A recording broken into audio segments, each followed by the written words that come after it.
Rock is running a little late, but he's here. We're going to get him in. Let's get him in. Let's get him in. We won't ask him why he's late, but we'll bring him in anyway. Oh, dude. Go ahead. Kid Rock. Well, here we go.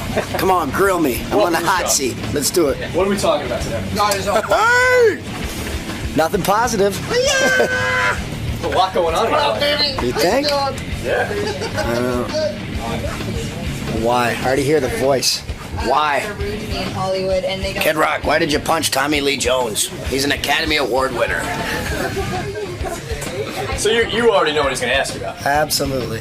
Hey, Gary. What's up, man? How you doing? Good. How are you, man? Good, man. Good to see you. Good too. to see you. Welcome back. Thanks. Have you been to Sirius yet? I can't remember. Have you been here? Yes. Good. Once. Say whatever you want. Whatever you want. Boy, has your job gotten easier. Say Do whatever you want. Say whatever you want. I'll let him know that you're here. All right. Kid Rock. Yes, sir. So you know he's going to talk to you about your ex-wife, Yeah. the fight that's brewing. Brewing. It's done.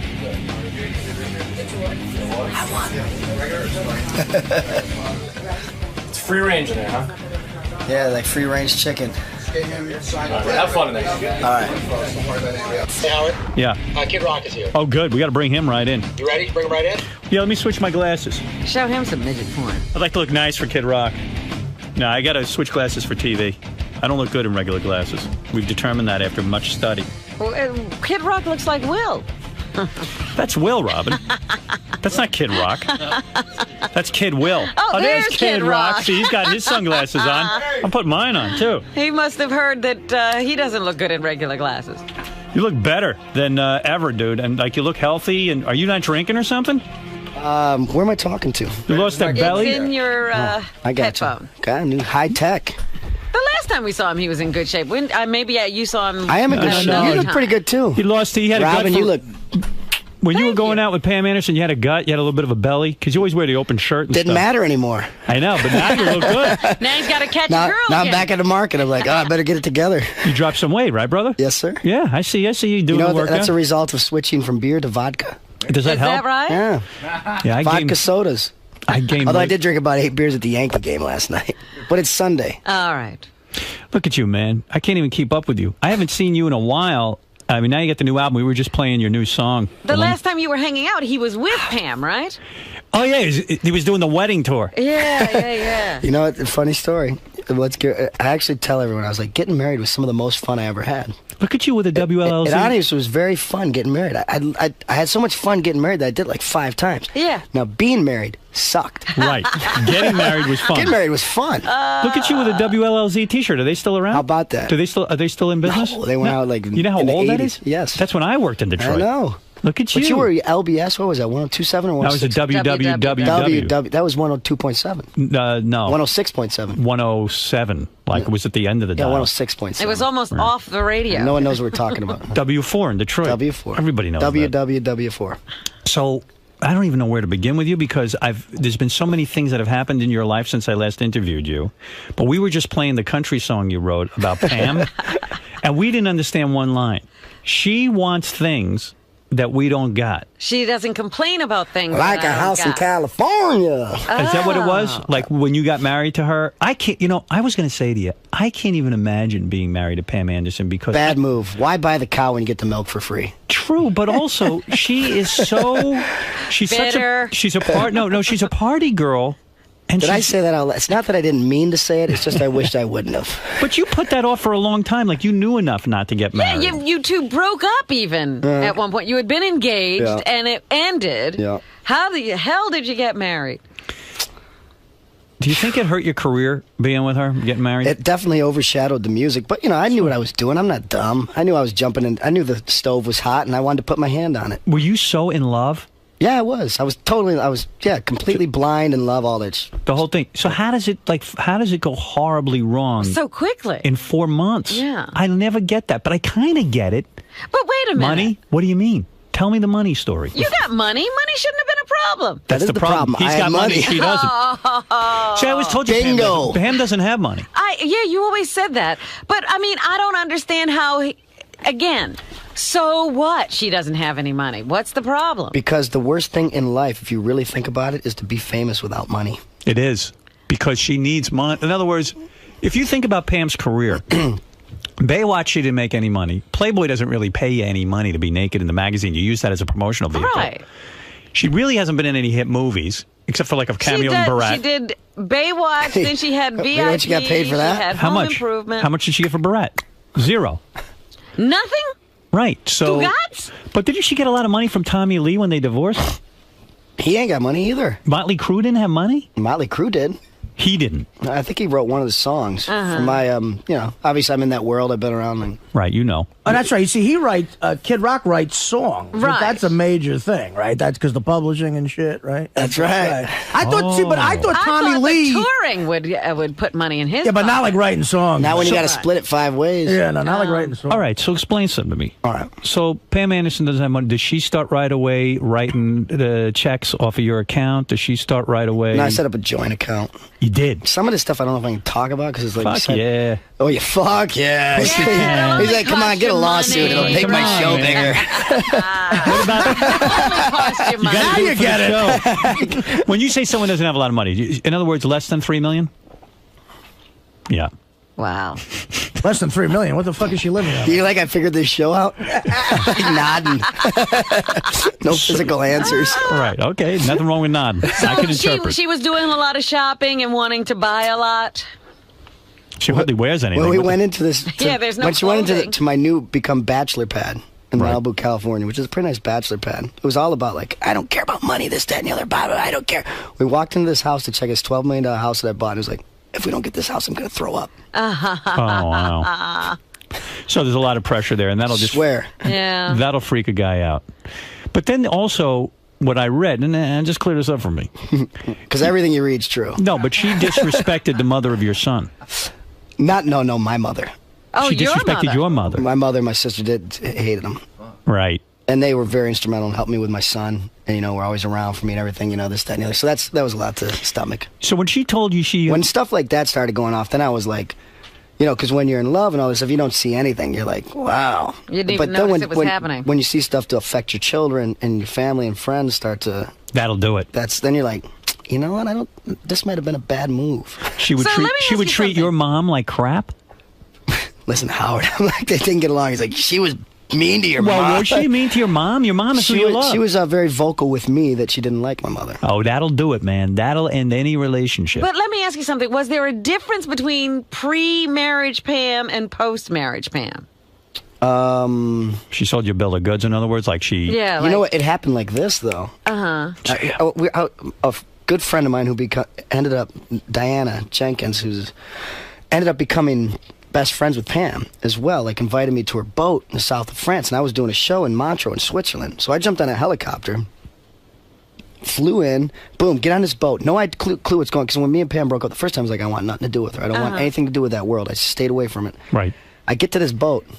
Guess who's on it? And I honestly had no clue. Right. I just probably like, oh, sweet. Right. I mean, why not? Right. That's how you got back I have with her, red huh? blood too, like any other American male. Do you think so you're saying you think she set that up to kind of Well, get no, you she, again. she knew that I really loved her. Right. So she kind of put it together because of that. On those, I think on that. So why'd you break up the first time? The first time you broke up, It was over like a prenup and a bunch of stuff like that. she wouldn't sign a prenup. And so you don't have a prenup.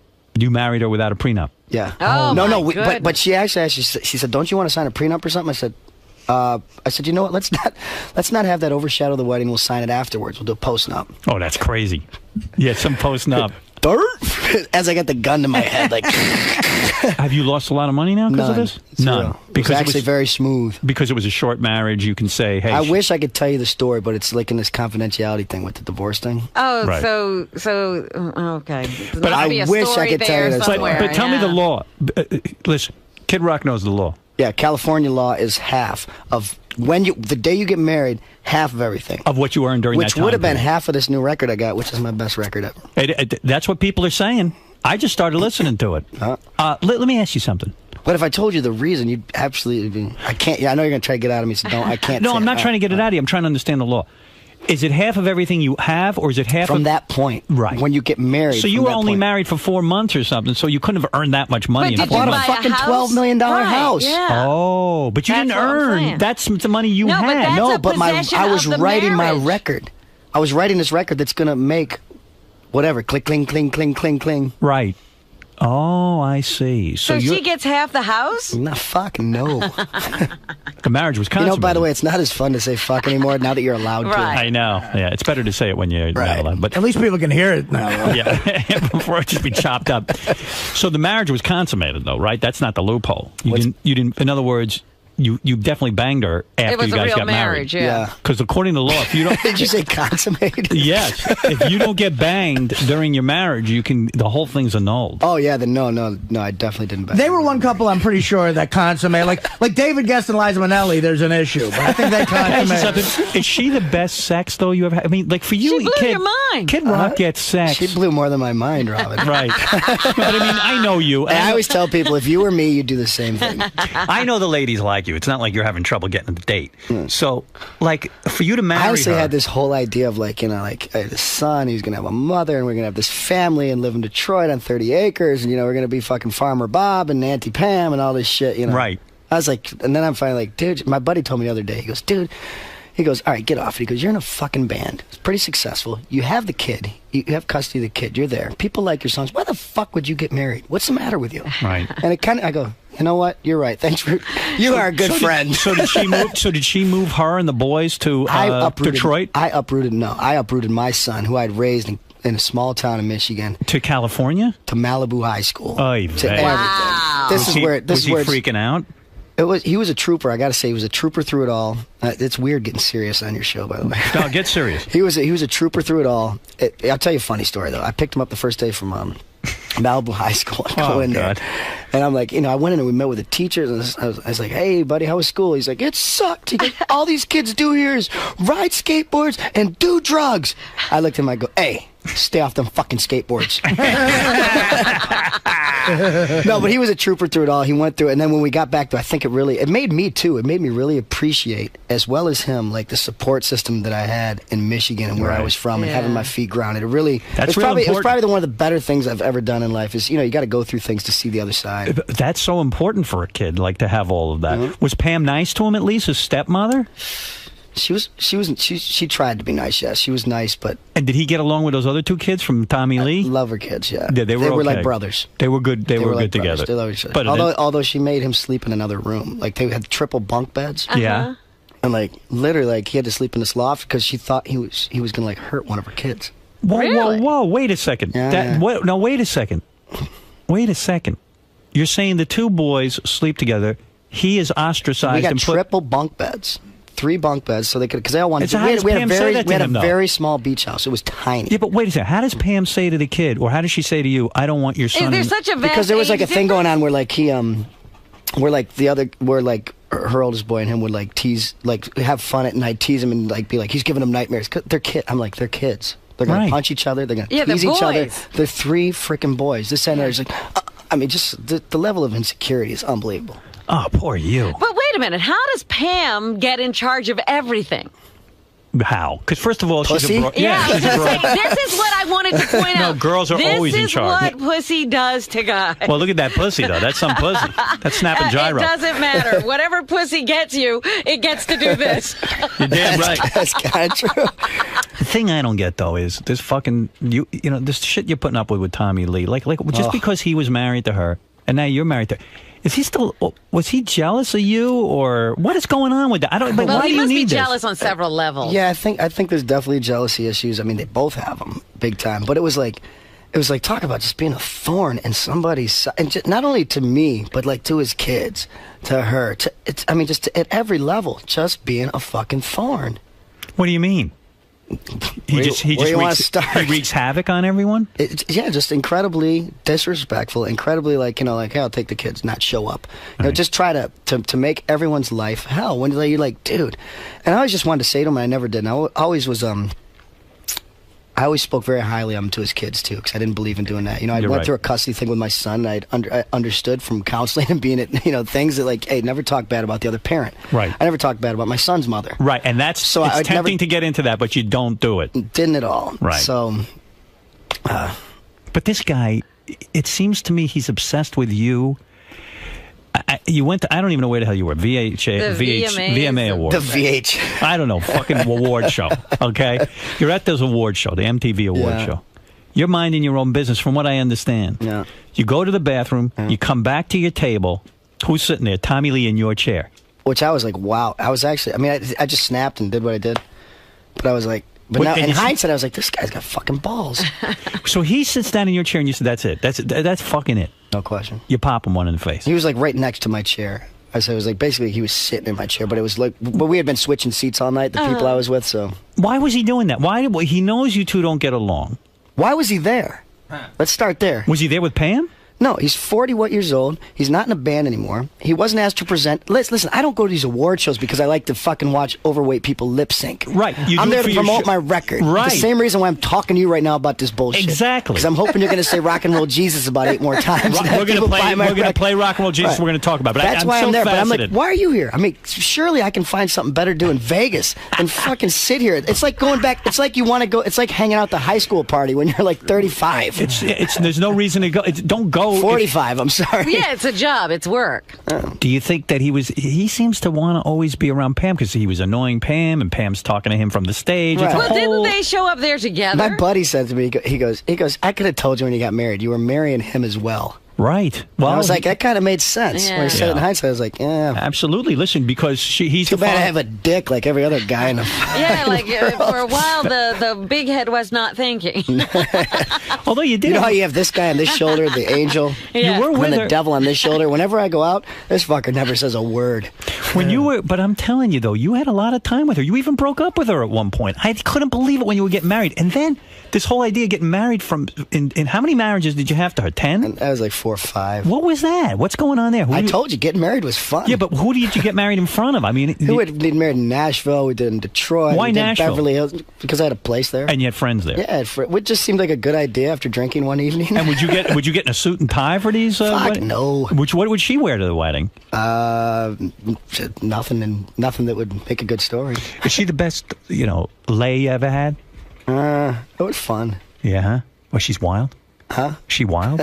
Was she wild? I gotta know, man. I gotta know. I like your tone of voice change. I'm never gonna get. I'm talking sex to you. I mean, come on. I'm not gonna get into it with you on that. But is she I don't really kiss good? and tell. This is the only relationship I know. I've actually ever talked about. Well, because she talks about you every time. She came threw on me here. under the fucking bus. She came on called. here. You were the first phone call after we got divorced. Yeah. She like made it in her like. She's like going through her Rolodex. Like, let me call Howard Stern, which is good for you. But I'm like, what the fuck is this? Like, it's you're getting divorced. There's kids involved. She's like, Howard, you know what happened? Yeah, she came in. She told me that. Look at him, Ricky, reading his notes. Wait, I have a note on He's like it. a lawyer at this point. Wait, what did she tell me? Transcript. She called in and she gave me that whole story about. Oh, I know what she told me. What? That you went to a screening of Barat. You hadn't seen it yet. Oh, she was in the new Barat movie. Listen to this story. I remember. And this. she claims you went to the Barat This is movie. why we got divorced. Was over Borat. Right, Yeah. you went crazy. It's a great fucking movie, by the way. Yes, and she claims when you saw her in Barat, you got so fucking jealous and freaked out that Barat was like. No, she put me. She kept. I'm in this movie. It's so great. This, that, and the other. And we're over at friends of ours' houses. And by the way, she made herself look so bad. Like we were in Malibu in a community with people around who knew us both. Kids go to school together. And she came up with this story. And people that were at this thing were like, "Is she psycho?" You know what I mean? And I'm like, I can't believe she would say something like that because there were so many people there. And like prominent people to live in Malibu. And every one of them was like, oh my God, she's fucking nuts. Well, what was the story she made up? She said we divorced over Borat. Yeah. And then she'd be like, I didn't say that. And it's like, a source said. And, she's doing interviews. Oh, she said it on my show. Yeah, but then she'd like call us weekly and, a source says. It'd be like, I don't call those people. I don't talk to them. I'm like, oh my God, are you really telling me this right now? If she said to you right now, listen, no marriage, nothing, but I want to fuck you again because I miss it. No, would you do it? Fuck no. You wouldn't? No. You're cured? No way. You're cured. Yeah, you don't have the completely. fever anymore. None. The Pam Are you Anderson sure? fever. No. Like, because she's out in the other room. Fuck, good. I was surprised. Somebody go have fun with her. But I was surprised you married a woman that age because I figure you're going to do it, get a younger girl so that she ages and stuff. Like, it would have been. Where were you on that one? I kind of said some things to you, but you were very, very much in love. You got to touch the stove. I'm telling you, I touched the fucking stove. It's hot. Wow. You'll never get married again? No, I'm not saying that. Right, you might. Not to her. You dating now? Do you know I took a girl to the Yankees game last night? Very nice girl. Well, you say in your new She's song... actually been on your show a few times. On Rock and Roll Jesus, the new album from Kid Rock, which, by the way... Oh, Howard, who's the girl he took? Who'd you take? I'm getting to it. You got the cover of Rolling Stone? No. Who's on the cover? What? The girl I took to the Yankees game. No shit. Yeah. Famous chick. No, I don't know. Who's the girl? Who's on the cover of Very Rolling nice Stone? girl. Who is it? Me and 6 girls. She's one of them. Who is it? What do you one mean? of the girls Her he name's took Krista. a photograph with. Yeah, but who's the girl? Her name's Krista. Krista Ann? No. Penthouse Pet? She's Italian. Truglio or something? I could see it. If you had the fucking cover, I'd show you. Yeah, Howard, the Italian name's her real name, but she goes by the name Krista Ain. Ain. Look at Gary on the internet in there. She's a really hot model, and she did the Rolling Stone cover shoot with him. See, on your new Very album, nice girl. on your new album, Rock and Roll Jesus, in your song, you say, "I'm dating a girl who's half your age and twice as hot." Yeah. That's the most hurtful thing you could say to Pam Anderson. She makes her living That's hitting her being where a she sex lives. symbol. Yeah. She's the biggest sex symbol of our time, and you hit her right in the vagina Payback's a fucking bitch. because I said, you keep running your mouth telling all these stories. I go, that Us Weekly cover will be gone in a week. My song will live for a long time. forever. That's right. Oh, let me see. Aha. Oh, here's the broad. Which one is it? This one? Right here? Yep. Look at you. Look at you. Pegged Good her eye. right away, huh? Good eye. Leave me, well, the blonde chick looks like Pam Anderson. Look at you. That's why I didn't take her. Son of a bitch. It's unbelievable. Well, that's good stuff. Now, are you going to go to jail over punching Tommy Lee in the God, I face? hope not. But you're up there on was charges. The charges were filed. Here's the end result. I hope it's over. I hope everything's done. I have no ill will towards him anymore. Like that was just a level of disrespect that any man I think would have done. Would have done the same thing I did, and now it's Howard over. wouldn't have done it. Well, no, I'm a pussy. I would like to punch someone in the face. I know I'll get beaten up. Could you beat up Tommy Lee? He seems like a scrappy kind of dude. Could you kick his ass? I don't know. I honestly don't know. It's not even a question. It's just something that happens, that goes down, and who knows? But you're Let me ask you certainly not something. interested in getting in the ring. I've never geared up to say hey, I'm gonna go fight someone. Oh man, I'll meet you back outside the schoolyard today. I'm not that type of person. But let's honestly look at this. Okay, you go to the bathroom. He's immature. He's sitting in your chair. He's sitting in your chair. I don't care if he's immature or not. That's not. Couldn't you say I'm not to him, thinking about these things. But couldn't you? Maybe you're a bit of a hothead. Let's look at it from this angle. All right. You walk out. He's in your chair. Hothead. I've been disrespected for. Now, talk about the level of it's how many only a years? seat at a table. Yeah, he's sitting. He's sitting in Really, your chair. but it's not just a seat at a table. It's your chair. years. No, it's years of things of somebody fucking with you. Right. When somebody fucks with you and pushes you every day on the school bus, you eventually knuckle up with that person. Right. That's Period. true. That's true. At some point, you have to confront your bully. Yeah. I don't know. Nemesis. He's sitting in your chair, and in other words, that was like, hey, when we talk about disrespect, I'm trying to understand. Yeah. He's saying to you, hey, man, fuck you. So he knew it was your chair. He can't claim he didn't He know. knew it was my table. He knew. Yeah. Fuck yeah, he knew. And when were you sitting at with people you knew at this table? Yes. And did they say to him ahead of time, "Hey, asshole, that's my friend's chair there"? That's No, Kid they Rock's- went to the bathroom with me. The girls I was with, one of them, Diana's like a sister to me. Oh, so She you're with were the friends. chick. You know what the funniest story is? Those kids from Entourage were with me. Yeah. Ever since they Kevin Conley and Adrian Griner. And they're shooting a documentary on paparazzi. So this kid has a fucking camcorder in his hand. And afterwards, he's in my room. He goes, dude, I can't believe I didn't fucking get that on tape. he He's missed staring, it? Oh, he's that's staring at his camera. hysterical. He's going, you did this, you did that. He goes, and you had your fucking cigar in your mouth the whole time. He goes, I can't believe I didn't fucking get that on tape. Big mistake. That would have been great.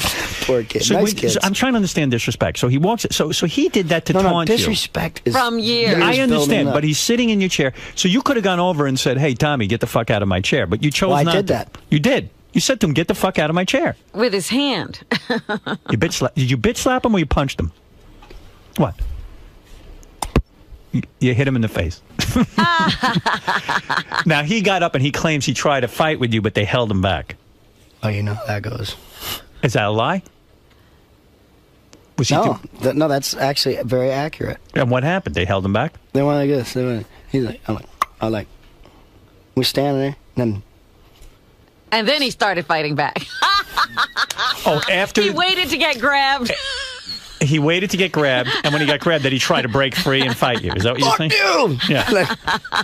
Is that what you're claiming? That part's on tape. Right. So he never got to throw a punch. Now, a guy is offering you $5 million. A guy named Beecher, right? I told him, I said, tell that dude, give me $250,000 just to talk to him. I'll sit down and I will talk with him. $250,000 unrecoupable money. Sit down, I'll sit in a room with him, and we'll talk about it. Whether I'm going to do it or not, doesn't matter. But if he's fucking, he wants all this press. He wants to make a name for himself, obviously. Who, Beecher I'm smart. or Tommy? Yeah. Beecher. Beecher, whoever this guy is. Okay, go ahead. So you send a check to me, $250,000. I'll sit down with you in a room and we'll talk about it. But he needs a fight. That's how he's going to make money. I don't care what he needs. We'll talk about it. He's not going to sit down and talk. If he's serious and he wants some press, send me $250. But wait a second. He What can if get he's for real? press just off that meeting. But wait a second. No, he can't. Yes, he can. Wait a second. Yes, he can. He can? Yes. But he wants an event. Would you fight? I'm on your show this morning. You're welcome, Howard. Yes, he can. Yes, he can. But let me ask you a question. Would you fight Tommy Lee for a $5 million purse winner take all? I'd fight him in an alley for free. I would not go make a clown of myself on TV because I'm a songwriter. Has Tommy contacted you and said, listen, pal, okay, maybe we're enemies, but I need this fucking money real bad? No, honestly, I've been thinking about contacting him and saying, you know what, dude, it's over. That's the end of it. He understands exactly what happened. The one person that does is I believe him. You see, and I understand there's kids involved here. I have a 14-year-old son who has to go to school and hear about this horse shit. He's the one that's got to deal with it, not me. I mean, you're going to drill me about it. I don't care. But isn't he crazy? But my son's got to deal with it at school. Kids got to poke at him, and kids can be very unforgiving. Right. But this is terrible. I mean, can you imagine? I mean, really, you have nothing to do with this guy. I mean, okay, you ended up marrying the same woman. Other than that, you don't even know the guy. Yeah, you wouldn't be in his life. No, I know him. Something. I did a song with him on his first record. Oh, you did? Oh, you were friends. Let me tell you an old story here. Okay. Okay. When I first met him, we got in contact with each other. I can't remember. I think he was friends with Joe C. Okay. Joe C was all fascinated with celebrities. Joe C loves Love that Joe C. Me too. And so he was asking me, he was trying to talk to me when my first record was just starting to blow up about touring with them, which now I look back was a smart business move, because it was going to be the big thing, this, that, and the other. So he asked me to do a song with him on his record, and I said, yeah. So I agreed to the song. I said, will you be in my Ball with the Ball video? Right. And he says, yeah, dude, no problem. Yeah, man. Oh, fuck yeah, I'll totally be there. Rock and roll. Yeah, woo, dude. All that shit. So I'm like, so when I get, I do his song, listen, he didn't even... Like, I went to his house one time to do the song. He sat in the kitchen the whole time. I think it was me and Fred Durst, actually, went up there. Did the song. He sat in the kitchen all the time, barely even acknowledge us. Didn't finish the song. So then he sends his producer on the road with me. I remember I was in Chicago. So his producer comes, and then I do the song. I'm like, well, this is weird. Cat's not even here. I do the Ball at the Ball video. That morning, I remember on the phone, he's like, oh, dude, yeah, traffic's bad. I'm not going to be able to make it up there, man. I'm like, what the fuck? You should have just said no. Well, I understand. I'll drop this topic, but I do want to... Somebody else who maybe he didn't know or knew just a little bit, if they were sitting at the table, it wouldn't have been an issue, even if it was your chair. What? Say again. What? Just somebody sitting at the table who took your seat. No, that's no problem. No, that's not a problem. I would let anybody have my seat. No, you got to understand something. I don't care about my seat. Kid Rock, who is here to celebrate the release of his new album, by the way, and it's in stores tomorrow. I'm talking about Rock and Roll Jesus. But what he's not telling you is it went to the level where after he broke up with Pam, all of a sudden he starts getting text messages, an instant message from Tommy Lee going, quote. Well, they were at a birthday party for one of their sons, which is... his birthday's in December. And so Kid Rock says the message is read, you're a fucking bitch, she'll always be with me, nobody wants you. Now, when you go through a divorce, you don't want to hear that shit. That's crazy, yeah. Right? And my reply back was like, you ain't nothing but a phone call, I will see you again. See, on the fight thing, with the Vegas fight thing, I agree with Kid Rock in the sense that in the 70s, Dylan would not have fought the drummer from the Bay City Rollers. Right. And Eric Clapton and George Harrison never You say Bay City Rollers? You're saying that gives him more credibility if you fight him. I mean, you're a songwriter. Well, in a way, yeah, right. I mean, I got no problem fighting him. I'm not going to make a clown of myself on TV. Right, you'll fight him in private and may the best. Let me tell you, is this the real... I'm around. I'm not hard to find. Is this the real Jeff Beecher or is it just a phony phone call? Hello? Yeah, this is me. Is that really Jeff? I know Jeff well. Is That's that Jeff him? here. That Jeff's is- a good guy. Go Jeff. ahead. $250, Jeff. Yeah, $250 for what? To sit down and talk to you. I'm not talking to you now unless you got $250 grand. I got $5 million guaranteed. You got 250 to talk? I got $5 You got 250 to talk? Don't give me your horse shit. You got 250 But to he talk ain't going or to not? talk for 250. 250 to talk. We're talking right now. I got $5 million guaranteed for the winner of this fight. I was going to say, then just get off the phone. He's not going to talk to you. He's not going to talk to you. He ain't doing it, he said. He'll fight him for free. They should fight him for free. Shouldn't sucker punch him. I can put up a ring. I can put up a television. Well, is Tommy Lee willing to do it? Why don't you go talk to him? Tommy Lee is willing to do it. You talk to him. We spoke to Tommy Lee's people. Waiting to hear from Kid Rock.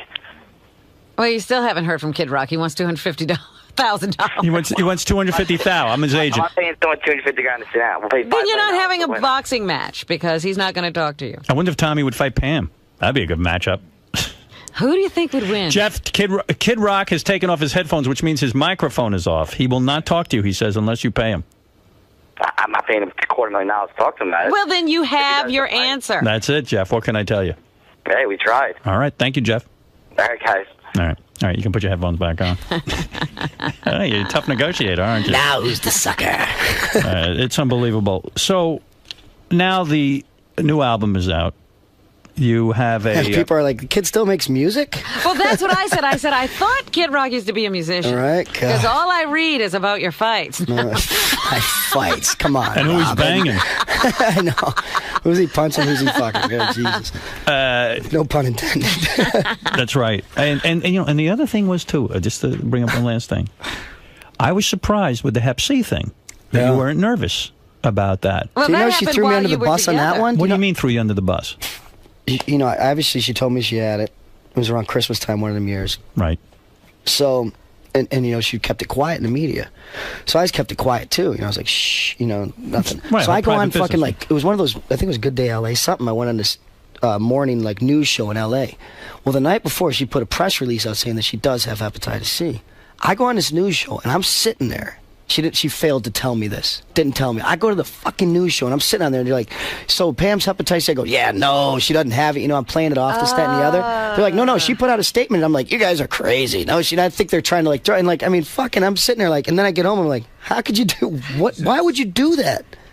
What the fuck's the matter So with what you? was the Why answer? would you marry her? Just nothing. Just like the old hair in front of the face. Like, All right. But why would you marry her? All that was in I'm the a books fucking idiot. before. What the fuck do you want me to tell you? It is true. Did you go to a How many psychiatrist? guys are listening to this show that have ever done something stupid as a result of a woman? Chicks Thank don't you. understand. You don't understand. Howard's hand is up, by the way. You don't understand. But seriously, Yeah. it is. Did you say serious? Yeah. Did you ever go to? Did you ever go to a psychiatrist after this We whole went thing? to counseling. Okay. You want to hear another great story? You and Pam went to counseling. And I actually I would love to be the counselor. in I that actually could not wait to go. Right. Because I was like, this chick is nuts. And I want someone else to be the witness of it. Absolutely. We go into this counselor, and I raise my hand. I go, can I start? Right. Good. I say, she says that she would save an animal for a human being if they were drowning.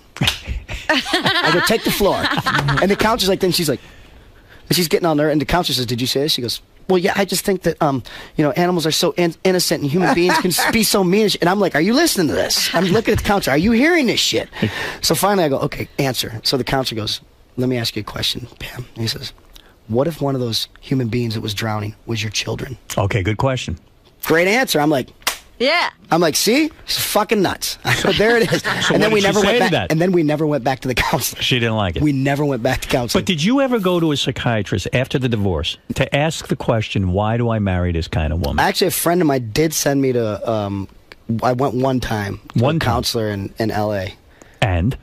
Which was pretty funny, actually. It was just like this lady's like, her? you know, I counsel. No, she's like 70 or All right. something. Well, I know you. You'll do what you have to do. She actually told me, she's like, you don't. It's the same thing when I had to go to anger management. I went to anger management once. Why was that? Because I smacked a kid in Nashville. Okay. So I had to go to anger management, and I went down to see this nice black lady, Nedra, in Detroit. I'm down there, and she's beautiful. We're sitting there, and she's like, I filled out the questionnaire. She asked me a few questions. We talked for about 20 minutes. She's like, honey, you just don't seem angry to me. She goes, I can't figure this out. And I said, Miss Nedra, I go, I think there's been a mistake. I go, I don't think I should have been sent to anger management as much as I probably should have been sent to AA. I definitely have a drinking problem, but I'm not an angry person. Are you still drinking, though? Yes. Yeah. You don't have a problem because now you can drink. I drink, I get up, no problem. But the psychiatrist might have been able to say to you, wait a second, my friend. Well, what the fuck's the matter with you? Yeah, there's something wrong here. You're marrying Pam Anderson, who you don't even But you know, I agree got with. friends and family that told me that. But would you're not she- going to but- listen to them. But does it become more... Well, after the fact, when you can step back from it and look in, then it makes sense. No, while you're in it, no, you can't tell anybody a thing. Is it all worth it though when she comes out in a little negligee and like the heels and and you're behind her and you're doing a doggy style and you go, I'm with the fucking sex symbol of the world right now. Is that what makes it all worth it? It was definitely fun. Oh man. Yeah. Would you bang her 2-3 times a day? You ever get her in the ass? What would you do? wow. I'm not You going better into open detail. up right now. I'm not I need open- to know. I'm not, if you're going to introduce me tomorrow night at Irving Plaza?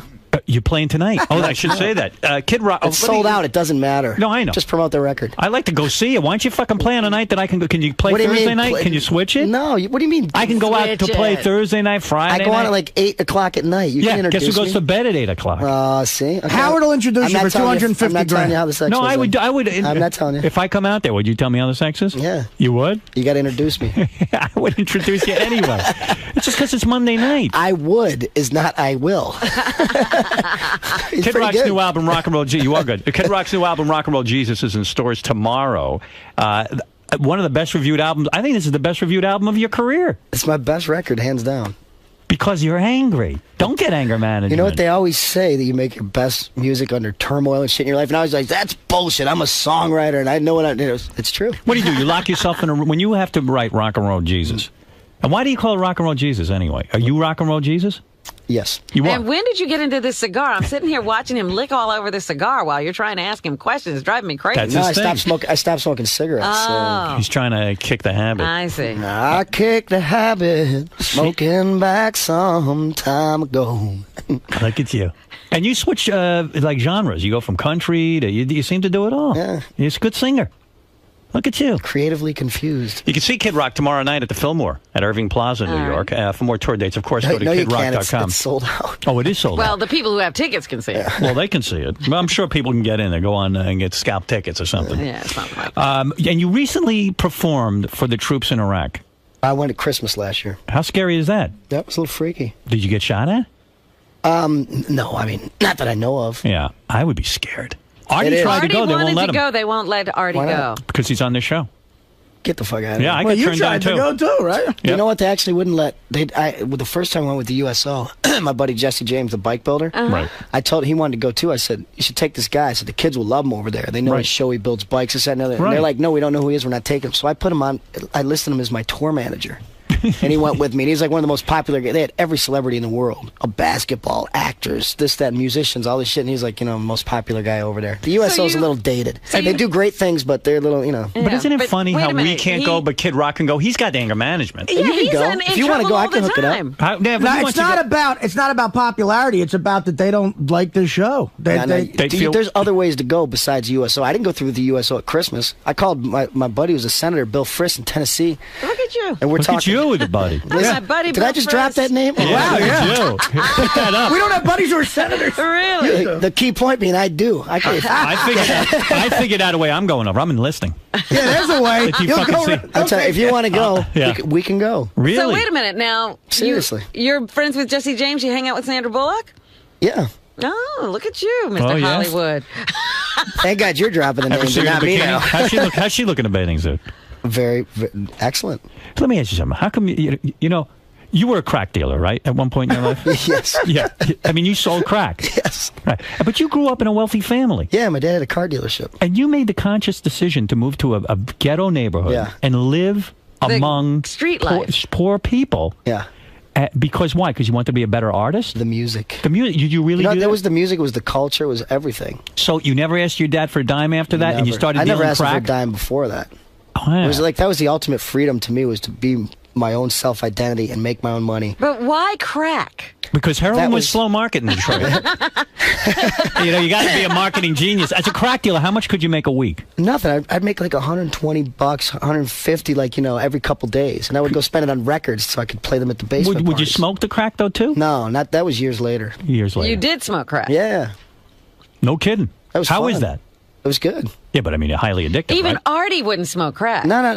You know what? The thing about cocaine is it's not physically addictive like heroin and cigarettes and nicotine and caffeine. It's not physically addictive. Right. It's a psychological addiction. Right. I have no psychological problems. What? Have you ever done heroin? Have you ever done heroin? I snorted it a few times. Yeah. Yeah, but you didn't have an addiction. No, I didn't Artie really care has for a real problem with it. it. He does. Yeah. Horrible. No, he doesn't. It got bad. No, he doesn't. Look Yes, look he at the did. size of him. Well, you should have seen me a year ago.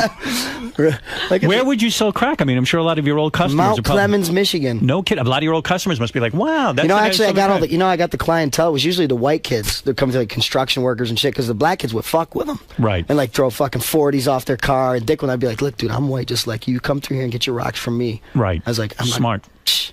And do crack dealers ever put phony shit in the crack so that you're not getting real crack? No, I mean, just, or else that's bad for the business. Baking soda, that's about it. Irish John, you're on the air.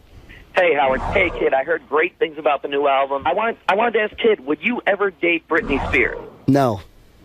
Why not? Give me 2 reasons why I would. He's already dated. If she got hot again, let's say she was on top of her game, would you date her? I tell you, you know what's funny is people. I remember when she first at MTV, people saying, you know, guy, I'd like to fuck her. I'd be like, I wouldn't. I didn't want. From the day I saw her, it just wasn't my thing. Yeah, you know, I was at a party once where Britney Spears' guy comes over to me and says, Britney would like to meet you. I said, well, I'm standing right here. Yeah, Tell her to come on over. He goes, no, walk over to her. I go, get the fuck out of here. Yeah, and that was the end of that. I moved on. That was the end of it. I would have banged her, though, back in that. But she was too young, maybe. I guess who needs a K-Fed baggage, too, and those other 2 kids, those 2... You've already been with a woman with a bad husband and 2 kids. It's tough. He's had that experience. Now, what do you think of her getting married? It was announced yesterday. Pam Anderson, you didn't know? No, I don't. Rick Solomon. You don't keep up with anything? I don't know this guy. As far as I know, he might be a good guy. I don't know. You seem like a perfectly... Come on. You seem like a perfectly normal guy to me. Honestly, you seem like a down-to-earth normal guy. You're like a guy I could think I can hang out with. Right. But... Rick Solomon. I like you too. Rick Solomon, thank you. Rick Solomon is famous for the Paris Hilton for fucking Paris Hilton on tape. Pam, of course, is famous for fucking Tommy on tape. Yeah. Do you not think this is odd? Also, what does that say about Rick Solomon that he would sell a tape of a girl he banged? What do you make of this? I'm just happy to have a new album coming out. But why do you think she would? But why do you think? But wait a second. Why do you think she would get married again so soon? It's a level of insecurity that she cannot understand. Wow. She's so insecure. Maybe I was just talking this with a buddy. I was like, wow. What is she insecure about? This is what's crazy. Exactly. What is she insecure about? What, getting older, maybe? Because she is a sex symbol. That's not easy. No. Do you think that's it? I have no idea. I just know there's a level of insecurity. Why Rick Solomon? Does he have a lot of money? I have no idea. I don't know. For all I know, the guy might be a good guy. No, I met him. No, she's like, I'm worried. Are you? I know you had a bad. I'm hoping that this. Are you worried about her in some way? What's that? Are you worried about her in some way? Well, I'm always concerned for the kids, man. I really love the kids. You know. Yeah, I'm not saying I don't know Rick either. I mean, I don't know anything about the guy, but I mean, why not wait? What's with the marrying thing? I have no idea. I can only talk on what I know. All we can do is speculate. I'm happy to speculate with you if you'll keep promoting my record. All right, I'm going to play something here. Give me a... All right, wait, but people have some questions first. Adrian, go ahead in New Orleans. Hey, how you doing, Kid Rock, man? We love you down south down here. I got a question, though. Hank Williams III, in one of his songs, he sounded like he was kind of talking some shit about you. He did talk shit about me. Hank Williams Jr. Talk shit about you? No, his son Shelton. Relationship with his dad, and I was just wondering what's that all about. I mean, do y'all talk? You talk to his son, and it kind of sucks that maybe if y'all can't get along, you know, y'all both kind of put out. All right, let me clarify here. You're saying Hank Williams Jr.'s son. Yeah, Shelton. Does he have a recording career? Yeah, small one. And he wrote shit about you on a song, but you're friends with his dad. Very good, yeah. So what is that about? I think it's just a level of jealousy. Because you're like a son to Hank Williams Jr. That's kind of what I was thinking too, kid. What did he write about you? Can I ask? I don't know. I remember someone sent it to me. It was something about, you know, I'm not from the South, and I'll never be. What? Do you know what it was, dude? Yeah, he's saying that Hank, he was from the South, and Kid Rock's not. He's from, you know, he's a Yank, and he's not, you know, something like that. Fucking Yankee. Did you call up Hank Williams Jr. and say, what's with your kid? What's his beef? I actually had a talk with him about it. And what did he say? He said, Bobby, a lot of things have come between me and people in my life. Nothing will ever come between me and you. Oh, that's nice. He's one of my best friends. Great talking to you, Kid Rock, man. Thank you. Did the son? I just kind of said, you know, the thing I thought about was like, should I get this kid? I'm like, I thought about, you know, one day maybe, you know, Hank's a little older than me, he'd be gone. It's like, we might have to be at his funeral or something. I don't want to have these bad relations when I'm like a best friend of his and stuff, you know. Well, let me tell you something. Complicated life. Yes, you really do. You know, I can't keep up with all your fights and everything else. Now, are there charges pressed against you in this Tommy Lee affair? I want to know if you're going to jail, when I have to visit, and all this other stuff. So, is there a chance you could end up in jail? I would highly doubt it. But you do have to go to court? Is there... It's all kind of... My manager's like, don't say anything dumb on Howard, then they'll press charges. Oh, so he hasn't pressed charges. Because he'll look like a pussy if he presses charges. There's something that should be handled outside of the law. Among men. Yeah, man, who actually fights anymore? No one. This is like, it looks like you two are fighting over Pam in a way. Oh, I know. That was actually the reason why I started talking about it, because I wanted to ensure people that it was not about her. Right. It was about, a level of disrespect that went on for a lot of years. This where I was not fighting over her. Will he sue you over this? Who knows? Who knows? But so far, no. So far, no. Well, what could his damages be? I mean... How much does it cost nowadays? All right, let's get to this album. Kid Rock's new album, Rock and Roll Jesus, is in stores tomorrow. See Kid Rock tomorrow night at the Fillmore at Irving Plaza in New York. And for more tour dates, go to kidrock.com. Now, the single... And by the way, your new girlfriend, I got pictures of her riding the Sibian in my studio. What? She's been on our show together with. She said she'd been on... That's 5%. That's a 5%. What does it go up to? 100. Oh my God. What do you, now, here's what you need to do. You need to really get into it. Think about sex or whatever it is you think about. Are you feeling anything on there? Do you feel comfortable? Yeah. All right. Now, we're gonna jack it up to about 20%. That was a big jump. How are we doing? Good. Good. Do you need a little more pressure? No, but I can definitely see how it could hurt. Stepmommy. Did your son go nuts seeing Pam? She always walks around in bikinis. Was your son like confused? Like, how old's your boy now? 14. A 14-year-old boy around Pam Anderson in a bikini. It's got to be confusing. He honestly never... He never said to you, God, she has such tits. And I mean, he never even, when we would be split up, he never even, said, hey, where's Pam? He never... Would she tuck him in at night and shit? That's just fucking weird, Howard. I mean, would she tuck him in at night? Huh? Would she tuck him in at night? That's just fucking creepy. I'd be like, hey, Mom, you got to beat me off. Yeah, you got to come upstairs and read me I would, a story. man. I was 14. You're forgetting. 14, that's when your hormones are raging. Pam Anderson's your stepmother? Motherfucker. I'd be whacking off. Have you ever said to him, did you whack off to your stepmom? Howard. Did you ever ask him? Howard. You don't have that kind of... Howard. I would ask. That's why they probably take custody away from me. I was going to say, that's why God never gave you a son. That's right. Boy, but you gotta go deep for them boys, Robin. Would you ever catch your son looking at her going, whoa, Jesus Christ? I mean, he is a man. He is a man. Not going there. Not going there. What are you talking about? I talk about a lot of shit. I'm not. He's not going to talk about his kid. I can respect let me ask you this. Imagine if your dad. He's good. Look, now he's in mode. He's like, I'm going to get him. No, not. He's got the fucking line out there. He's like, imagine if your dad had married Pam Anderson when you were 14. You know what I mean? Could you imagine? What the fuck? You'd be out of your mind. I would never leave the house. This would be a great bar conversation if these microphones weren't on. I bet you there's a lot to tell. All right. I wonder what kind of dad he is, because I think he has a conservative side where his parenting is concerned. Who? Kid Rock? Yeah. Hey, he told this kid don't skateboard. Boy, what a bitch. Listen, congratulations on the new album and the great reviews, and everybody loves the album. I've heard just unbelievable things, and I have a copy. I will listen to it. I will play it. You are a friend. Thank you. I'm sorry about your love life. I'm not going to cry for you. I'm sure you've recovered. You're living back Looks to like you recovered. Look at this chick. That's a nice recovery. I would do everything to her. Anal, oral. I tell you, I really You would. just took her Hey, to do a you have ball any game? banned by the FCC box sets? I might. I mean, somewhere in storage or something. My brother bought that from Christmas before we ever met. That was, what, late 90s or something?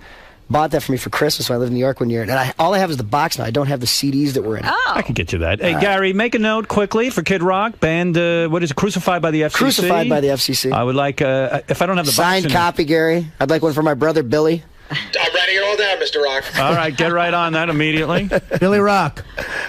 Kid Rock's new album, Rock and Roll Jesus. Really unbelievable album in stores tomorrow. See Kid Rock tomorrow night at the Fillmore at Irving Plaza, New York. And if you want any kind of tour date information, because he's got the whole thing going, you got a good band, the whole deal. And it's always like an extravaganza with that show. KidRock.com.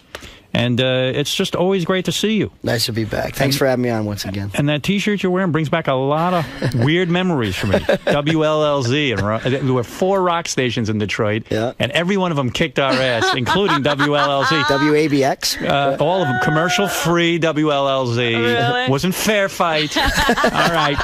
We'll be back right after these. Kid Rock. Hey. We talked about pretty much everything there, huh? Yeah, pretty much obsoletes your job, huh? Pretty much, man. But the one thing you wouldn't talk about really was sex with Pam. What do you think I'm going to tell you and I wouldn't talk about it in there? Yes.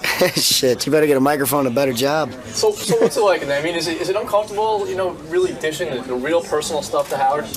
Do I look uncomfortable? Not at all. There you go. So no fighting Tommy in a ring, huh?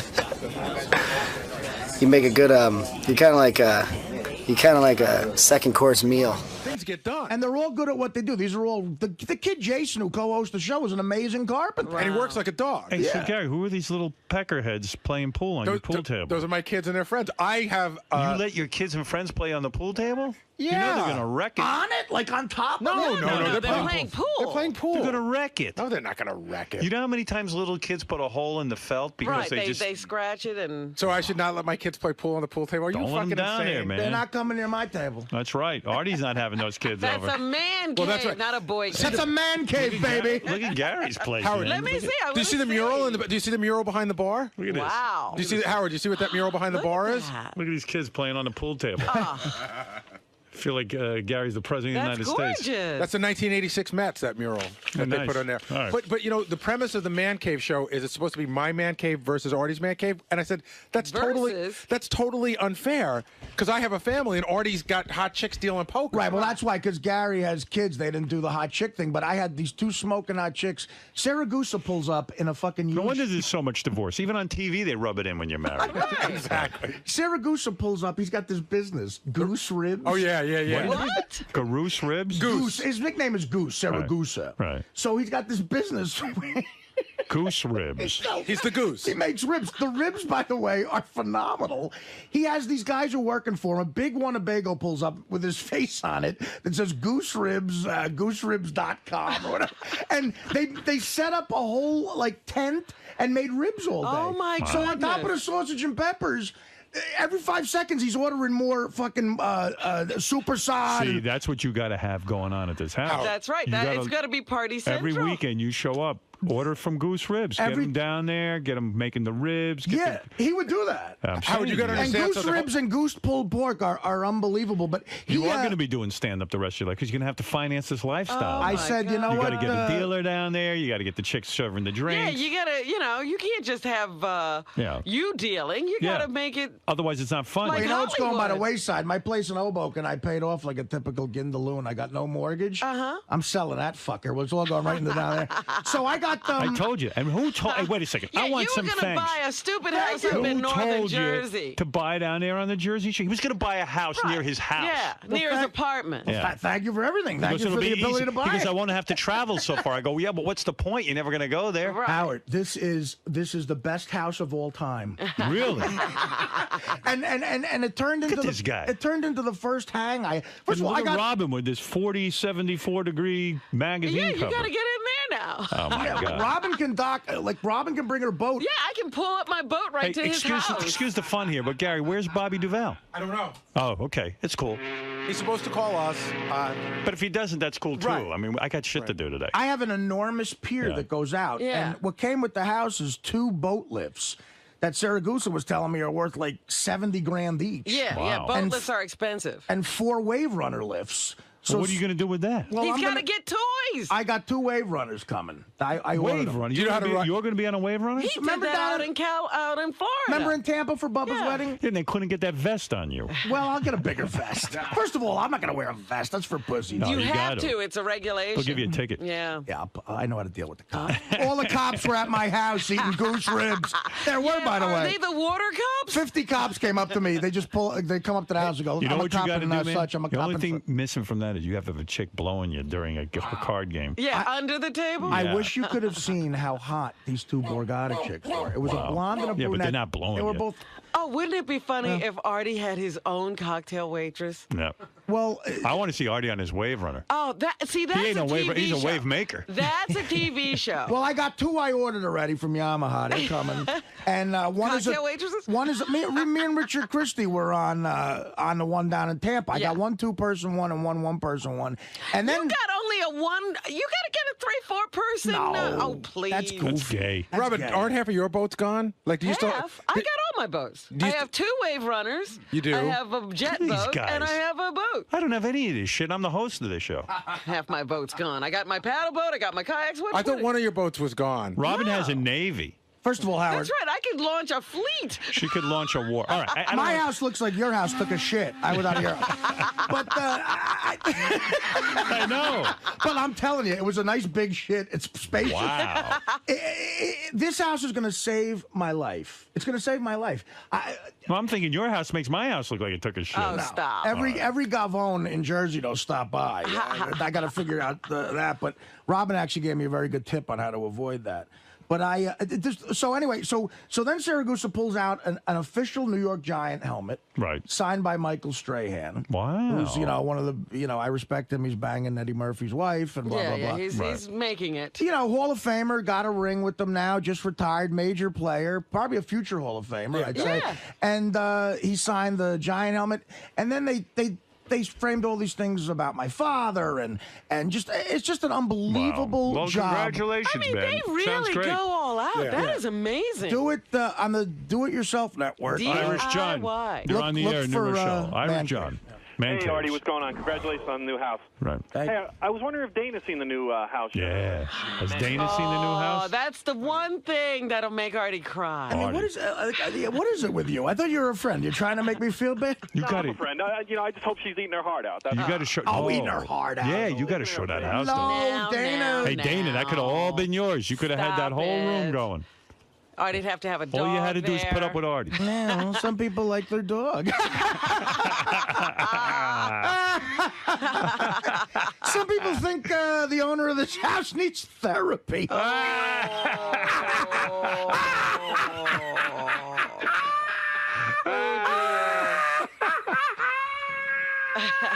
I bet the new guy likes dogs.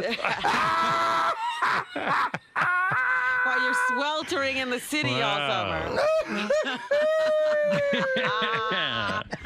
All right. I guess wonder if she still needs Artie in therapy. Yeah. I guess I can't do heroin.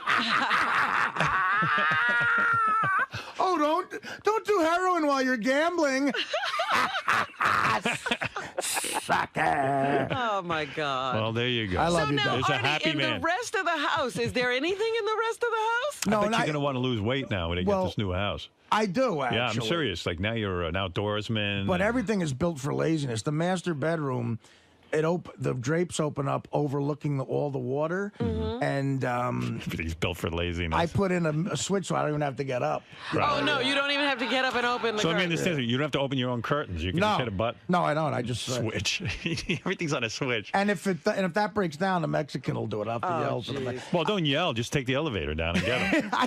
Also, the master bathroom is like the size of my apartment, and it's got these beautiful tiles. My mother decorated it with. She was retired, so this was her project. But she did such an amazing job. Beautiful. You don't even seem to understand the show. You just ruin everything. You got to be funny in here. I can't wait for you guys to see this on Howard TV. Daily shows, classics, and exclusive behind-the-scenes access. Well, that's going to be on Howard TV. The funniest, sexiest, most star-studded network on TV is Howard TV On Demand.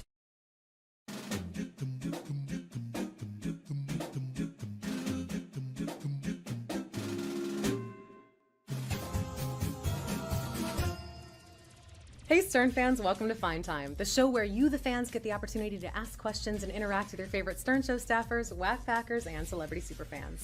I'm your host, Rachel Fine. Now, my guest today is one of the hardest working executive producers in the history of radio. He's very well read and continuously improving his education.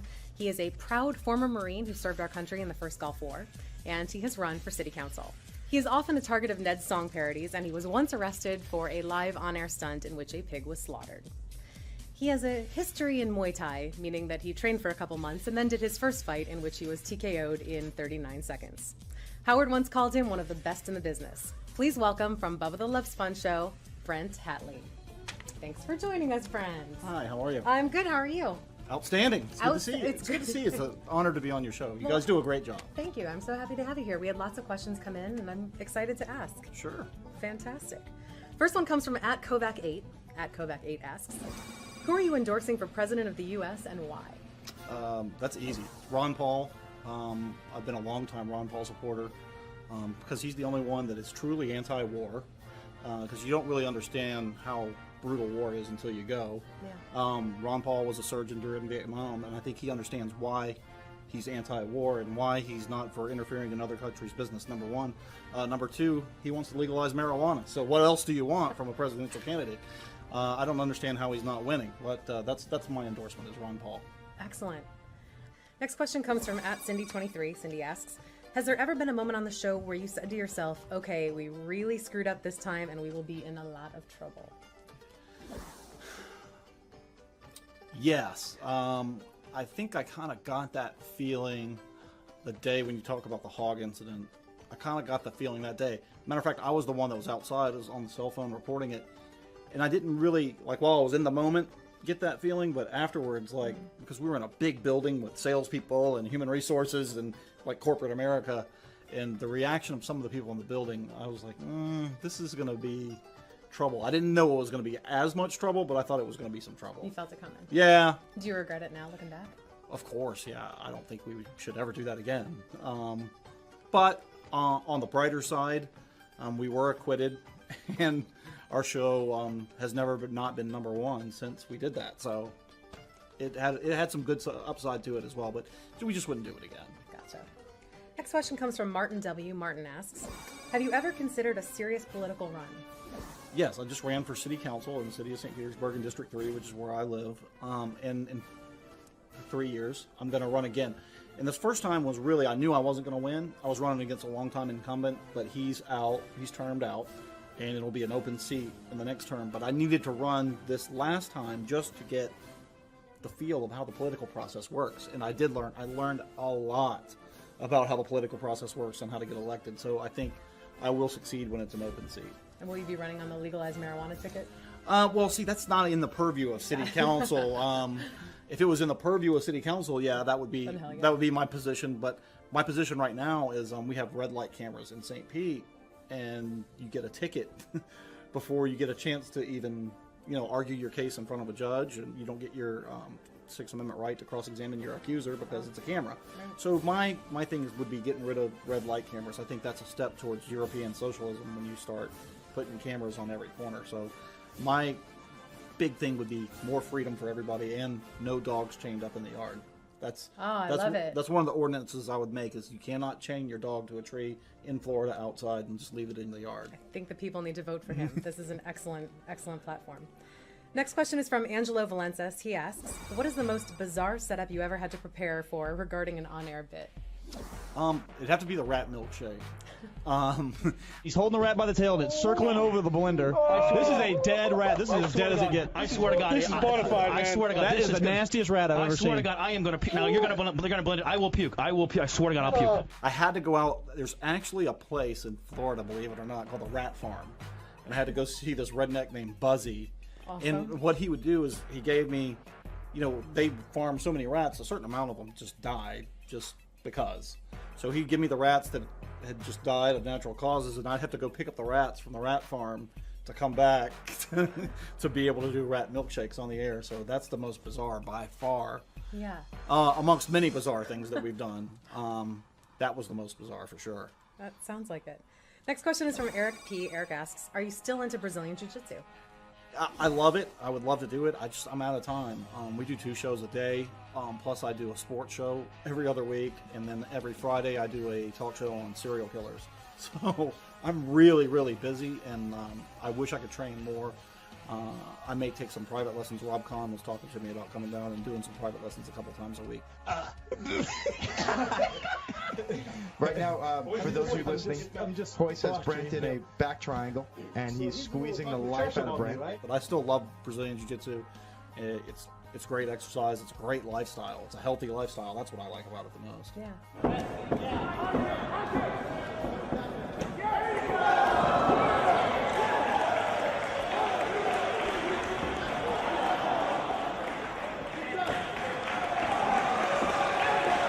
Alex from Hamburg asks, would you consider Bubba a close friend, and do you hang out in private? Yes, he is a close friend. Since he bought his racetrack, I haven't been able to hang out with him much because it's a business, that racetrack. It's a good business because it's a good, for what they pay for their entertainment dollar. they get a lot for it. But Bubba physically has to be there to run the races, so I don't see him as much as I used to. But, you know, if the racetrack makes him happy, which it really, really does, you can see that he's much happier now owning a racetrack. I think that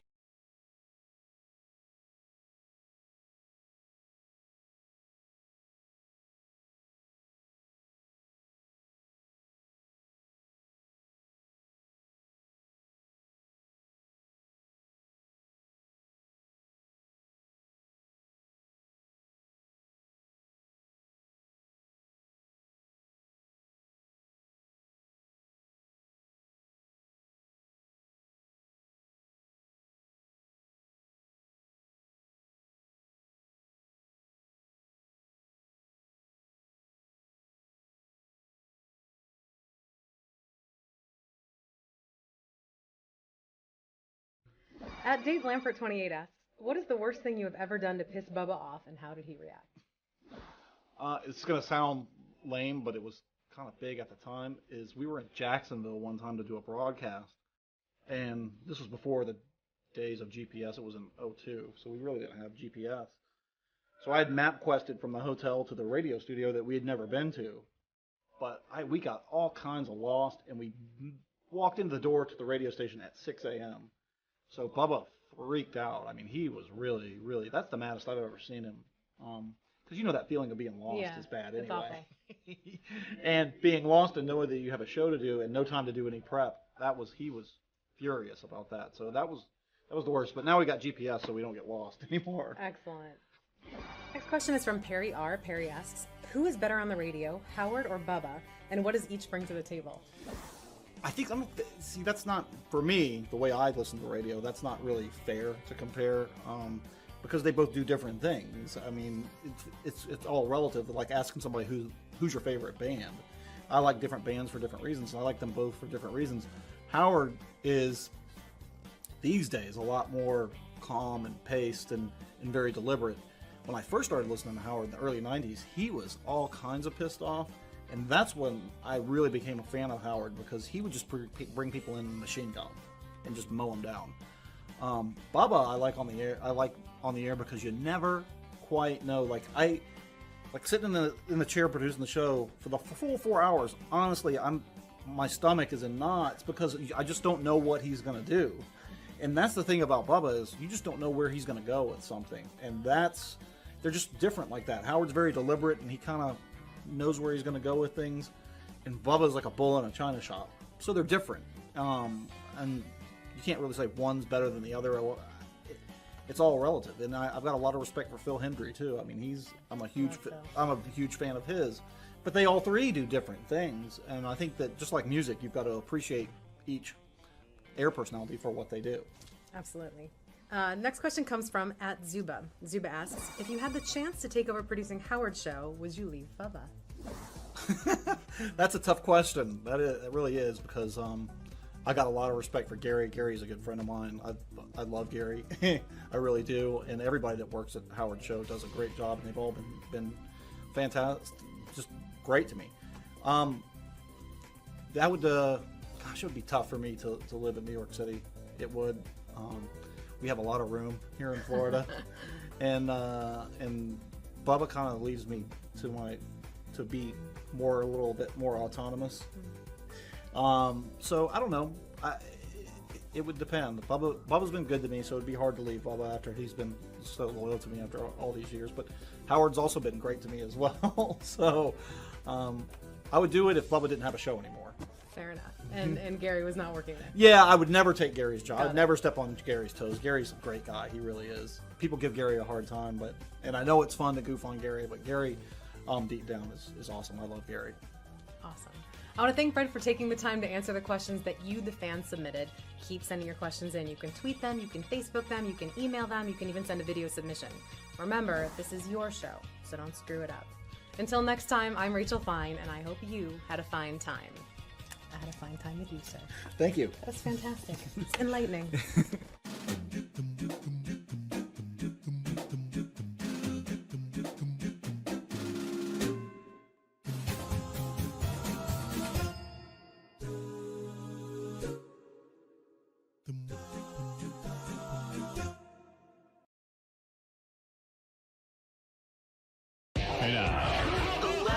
seem to understand the show.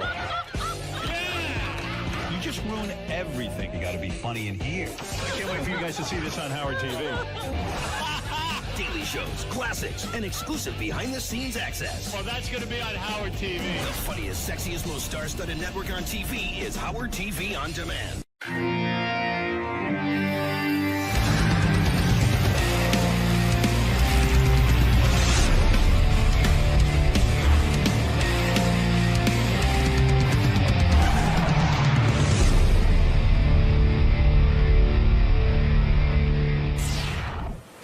Good morning, Richie. Morning. Welcome back. Hey, great to be back, man. It's been a long time, baby. Yeah, it's been a number of years, I think. But yeah, man, too long. Morning, guys. You're just gonna go right in that one? Hey, man. How are you? How are you? Good to see you. Good to see you, man. How's everything? Good. And then years later, after What's cooking? Looking forard to this, Richie? Looking forward to talking to Absolutely, Howard? man. You've had a busy last few years. You got a lot to talk about, I'm sure. Oh, absolutely. Be a lot of fun. All right, man. We'll let you get settled. All good, buddy. Richie Sambora, you know him from Bon Jovi, of course. I always thought that was weird that John's name got to be the band anyway. It could have just as easily been Sambora. Sambora's a good name for a band. You know what happened? When we were kids, it's like we really tried to find a name. Right. A different name. Right. And we couldn't. And Yeah. John, I mean, we really tried for like months, man, and they all sucked. Did anyone ever say Sambora? No. No. No, they didn't, man. But hey, you know, Howard? Yeah. By the I way, was you gonna look ask very. you look know what very the great thing handsome. of the great thing about making a solo record? Yes. You can actually name the band anything you want. And what did you name? So the I band? got. We're just kind of rolling with a few names here. Sambora. The first name was the Disgusting Rabbis. Oh, I love that. I want you to help. You got any ideas? That's it. Disgusting Rabbis is That's an one. unbelievable name. How about what's the other one here? We have Satan Castro and the Exiles. I like that one. No, I don't like. How about Satan Castro and the Exiles? What are you talking about? Bon Jovi? How about the Katy Perry Dancers? Oh, that's funny. Richie Sambora, the Katy Perry Dancers. I like that. What else we got? We got the Fine Coxmen. Oh, that's a good one too. You know what? You're not bad with these names. We got some. Let's see. So choose one now, so I can know what to call. I don't the know. band. What do you think? What else you got? How about Dick and the Cocktails? No, I don't like No? that. That's right. How about I Fucked Denise Richards? My man. Steady. Are you done with her? Wait a minute. Are you? I got a million questions for you. All right, no problem. That's cool. Go ahead. No problem, but he'd I like don't to hear get onto Howard enough another in my topic. cans. Can you turn them up? And Robin too, please. Give him a little juice, Scott. Yeah, I need more juice. juice. You know what I'm saying? Doing it back there. They're doing it back because you just stare at Richie like nothing's happening. Are they listening back there, Scott? So Richie, is it true you still take guitar lessons and vocal lessons? Yes, I do. Yeah. That's an amazing dedication because I happen to think you're one of the best guitar players. You really thank are a you, sir. tremendous guitar, and I think you're underrated. Are you not? You know, I'm not sure. In some places I am, and in some places I'm not. You know. When they make Does he lists, make those lists? Yeah, when they make lists of some of the greatest guitar players of all time, they leave you off the list. And yet, I've seen you play, and I know the music. Why are you left off of those lists? You know, I think it's a part of, in Bon Jovi, I don't get a chance to actually work out a lot. Right. So in essence, when you make a solo record like this, right, man, I got to tell you something. I want you to listen to the record because I think you're really going to like it. I get to wind out a lot more. You know what I felt in rock music? There's not a lot of jamming going on. Right. Right. You know what I mean? So I got a bunch of great musicians with me. Yeah, and I don't have my introduce these electric guys. here today, but Right. on the record you'll find a lot of great songs, and me, I get to be a vocalist again, which is always cool. You started out as a vocalist. Yeah, I was Every band you were ever in, you were a vocalist. I was a lead singer, yeah. And then when you hooked up with Bon Jovi, which I don't even remember how the hell you met John and all that, but we'll go into that. But when you hooked up with him, suddenly you're not the lead singer. And is that a blow to you? Is that a blow to your ego, or do you because you can get lost back there, right? Nah, not at all. The thing with me is I was always a working musician, Right. and I never took it for granted. And I was trying to get a leg up in this business any way I could. Right. So, What convinced if you, I'm just though- going to be like a primary songwriter and the guitar player in a great band, hey, man, if I'm going to make it that way, that's going to be a good deal. And obviously it paid off in spades. But what convinced you? How old were you when you made the decision, okay, I'll let this guy be the lead singer? Oh, yeah. When I first got in the band, I was 23. 23? Yeah, 23. Up until then, you had been in other bands, and you were the guy, you were the front man. Yeah. So why did you make the decision all of a sudden to hook up with John and let him be the front man? Well, you know, like I said, I was just joining bands upon bands upon bands. Actually, when I met John, I had already had 2 record deals. Right. I was on Led Zeppelin's label Swan Song. Right. In a failed record deal there. And then I was on Capricorn Records with a guy by the name of Duke Williams and the Extremes. Was that a solo deal, or you had, in other words, you had a whole band that? Yeah, there was a band, and I was an Extreme in that band, so I wasn't the front man in that band particularly. Right. But all the other club bands I was in and all that stuff, you know what I mean? When you were a young guy in Swan Song, which was Led Zeppelin's label, I remember that label. It was the coolest label ever. Even looked cool. Oh yeah. When they sign you, do you think that's it? I am now going to make it. I am going to be famous. Absolutely. And then when it doesn't happen, is that the biggest blow in the world to your head? Absolutely. But you got to keep on going. It's like I made 3 records before I started my own independent label before I met John. Did you graduate high school? Yes, I did. You did? Did you go to college? I was in college, yeah. I went through 2 years of college. Where'd you go to college? Keene College. And when you were in Keene College, you knew you wanted to be a musician? Oh, I knew I wanted to be a musician all along. Did your parents tell you, don't do this? This no, is you know, they were very supportive. And you were a guy who sat in his room and practiced guitar every day? Yeah, you know, I'm a self-taught guy. So the only way you can teach yourself a guitar is actually to bump into your own mistakes. How do you teach yourself the guitar? I mean, do you listen to records and play along with them? Exactly. And you emulate your heroes. Do you think that you're a genius in that you taught yourself how to play guitar? I mean, to me, that would seem impossible to get to the level you're at, to do that yourself. You know, I always had an ear for music, and I kind of learned backwards because I kind of could play by ear. Yeah. And then I kind of went to theory classes and stuff like that and actually learned the musical end of it. Were you popular in high school? I would imagine you were. Yeah, I was. I was a athlete? jock, and I was in bands, and I was kidding. Going to different towns. You were, what were you, a football player? No, I was a basketball player, baseball player. I played a little football, but I was getting my hand caught between helmets and ribs broken, and hell with that shit.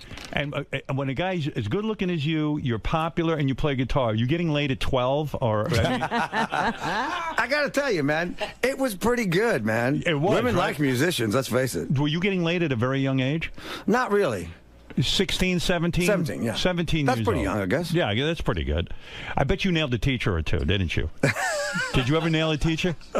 No, I didn't. You didn't? Didn't have a teacher. What's wrong with you? I had friends that had some teachers. Right. Really? And so you go to high school, and by high school, you're hooking up in bands, and you were signed to Swan Song by the time you were what age?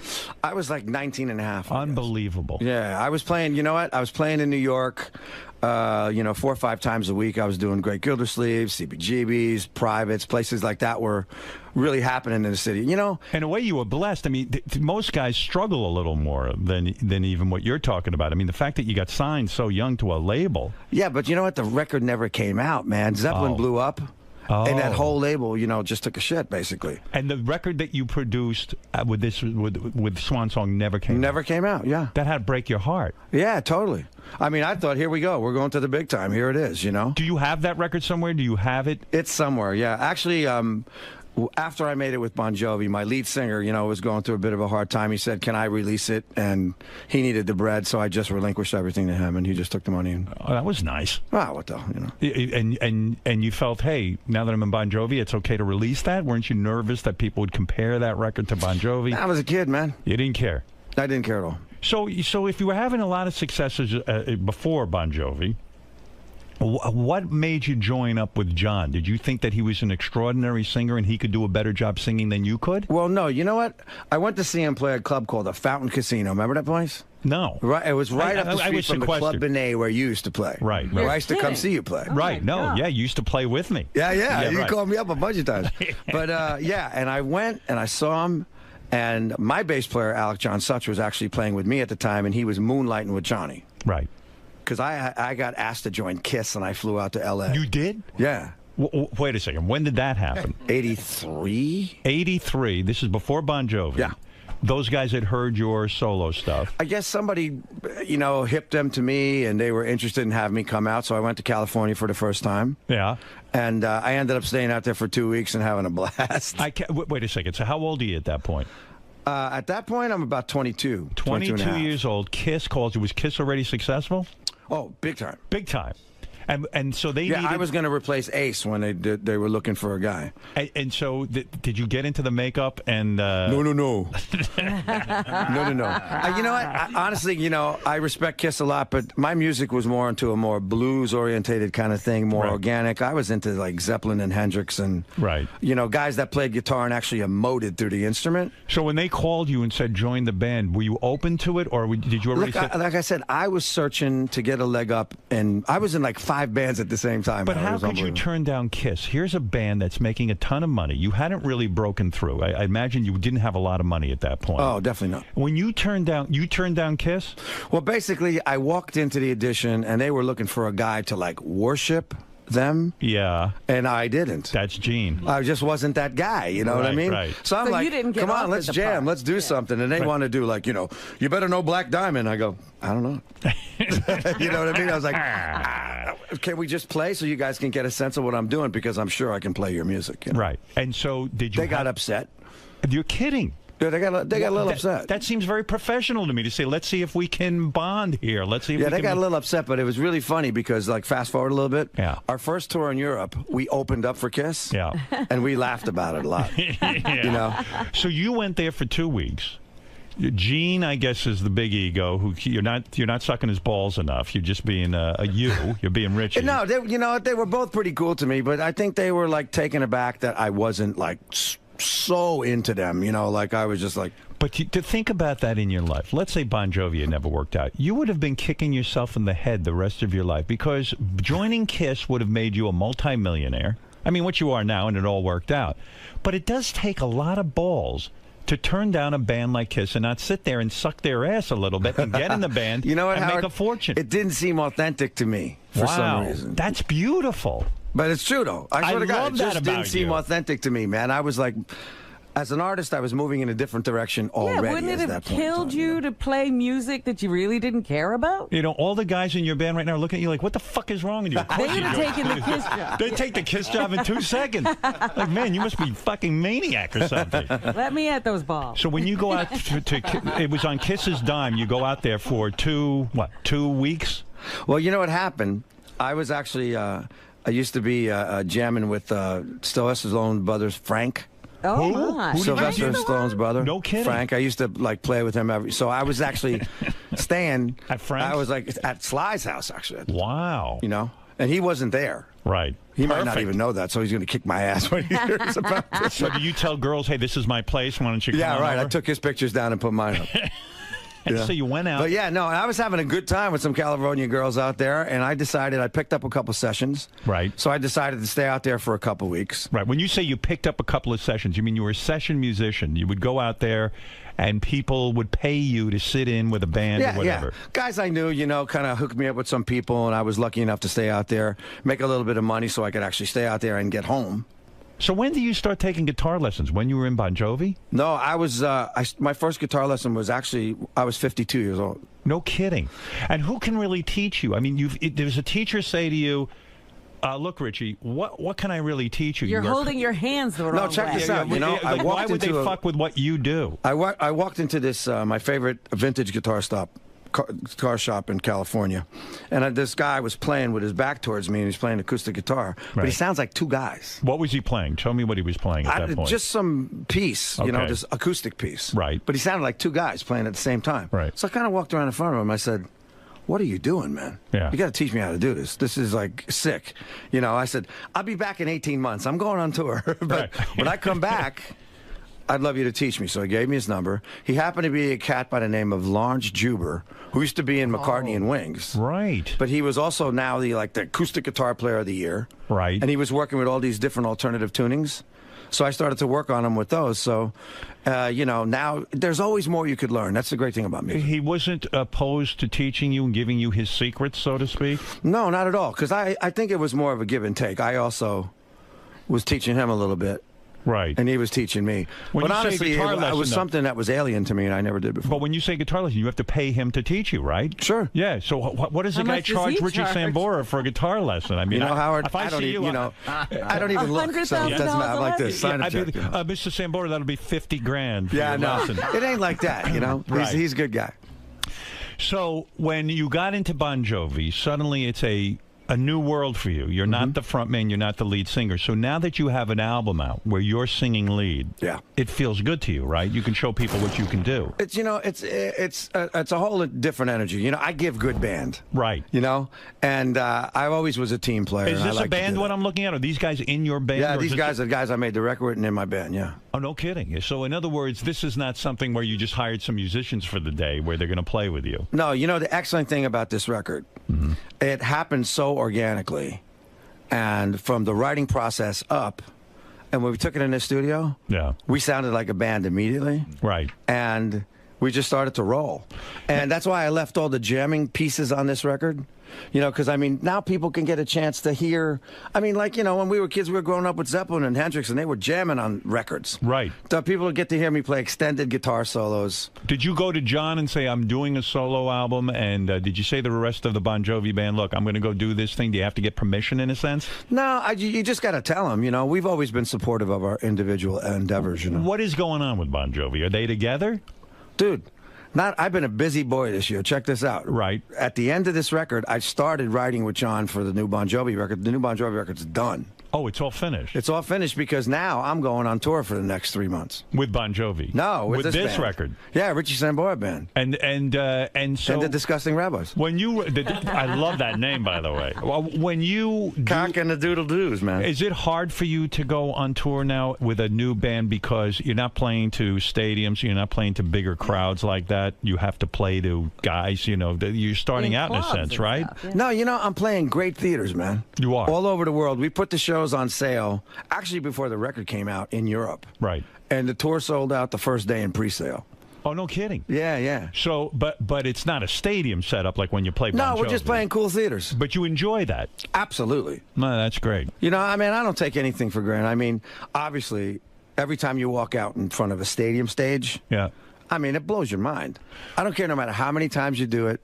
If you take it for granted, you'd be an asshole. Let's face it. Do you think you are blessed? I mean, like live a charmed life. I mean, starting from high school, being an athlete, being able to play guitar, teaching yourself how to play guitar at a young age, getting into a super mega hit band like Bon Jovi. Absolutely. It's a blessed life, And then right? all the women. And then, oh yeah, I mean, my God. Oh, you know, I mean, it's funny. You go, you know, I'm a kid from Woodbridge, New Jersey. Right. And yesterday I went to see the Giants. I took the guys to see the Giants, and we walk in Giant Stadium, and I'm looking around. I'm going, man, I sold this mofo out like 4 times. Right. It still blows your mind. It's right? heavy, you know. It's heavy, you know. It's like guys like us, like me and you. You know, we actually did it. Right. It's pretty amazing when you've accomplished that. You sometimes you pinch yourself because you know how many musicians who are great, like that guy from Wings who's teaching you, who haven't been able to break through and make it in the business. There's that it factor. And isn't it almost defeating to put out an album now because of the way the music business is? It's almost impossible to sell records because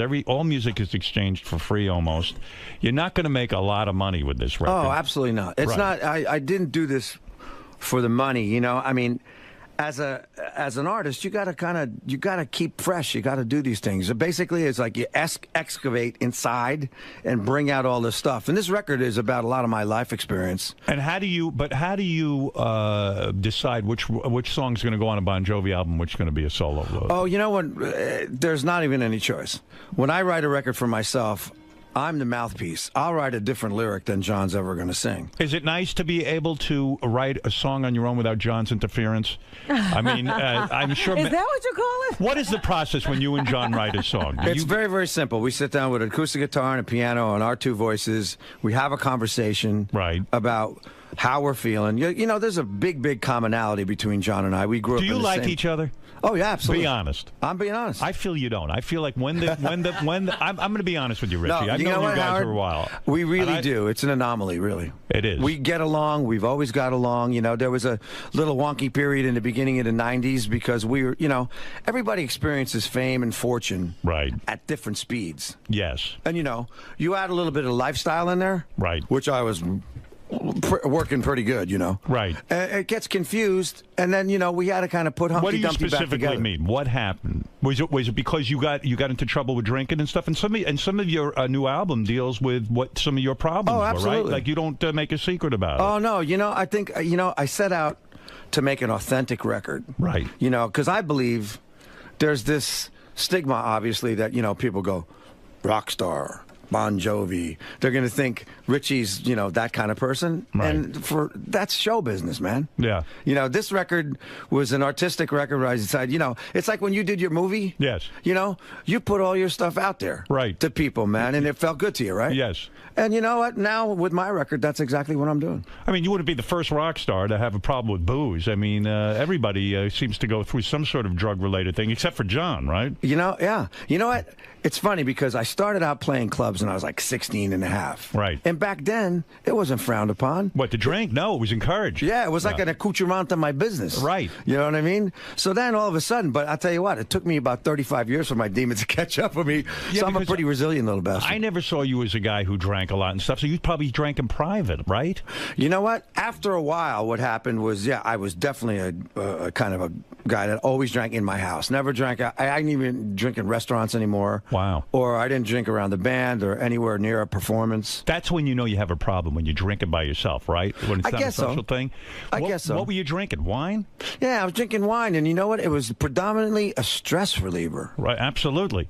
I mean, I was using it for a specific, different reason. So when did you realize you had a problem? You had to go into rehab. When did you realize You know, it was about 5 years ago. You said, hey, I'm doing this too much, and I'm doing it every night. Yeah, when I started getting clean, it was about 5 years ago. But I was doing it every night for about 30 years. So Did you have interventions? Did anybody, did the group get together and say, look, Richie?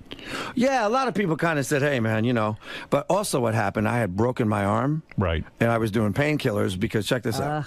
So I break my arm in my house. I get Drinking. divorced. Right? You got from Heather. I got divorced from Heather. Right. Right? So I come home from one leg of the tour. I get into this new house. I've never been there before. My sister-in-law thinks she's doing me a solid. She puts this shitty Bed Bath & Beyond mat in the bathroom. Right. I wake up to take a piss one morning, and I just went, biffed.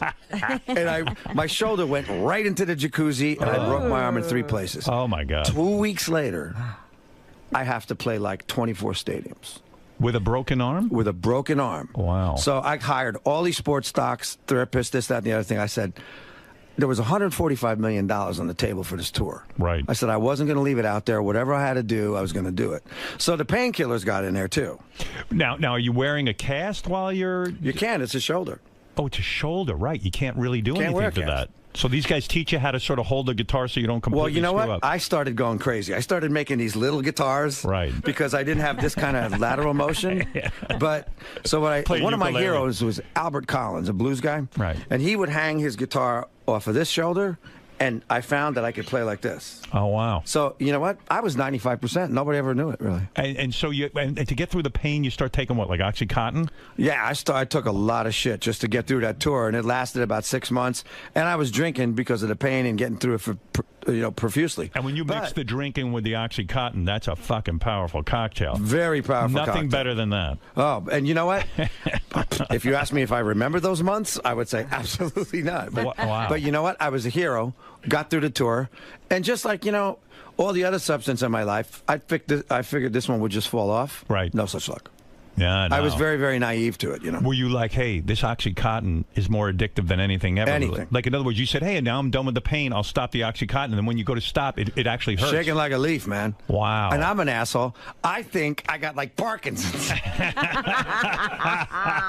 never the stuff, right? Couldn't be withdrawal. You know what I mean? Right. So I'm now, all freaking out. I don't know what's going on. So now do you have to go score OxyContin? Because now you can no longer get it? Doctor shopping? No. All right. You know what I did? I just detoxed. I went in, I checked in, and I just detoxed for like 7 days. I went right back on the road. Is it almost impossible to do it on your own? Because OxyContin, they say, is like hillbilly heroin. It's the most powerful. Well, I think you could do it, but you got to do it under the supervision because guys like our age can have a stroke. Right. If you just cut it off. Was Limbaugh in detox with you? He was right next door climbing the walls, yeah. I heard a rumor that Lindsay Lohan was in rehab with you at one point. Did you bang her in rehab? or no interest? No, she was hot, man. Oh yeah, she was hot. She was hot. Yeah, And I you talked to her for I hung with her a little bit.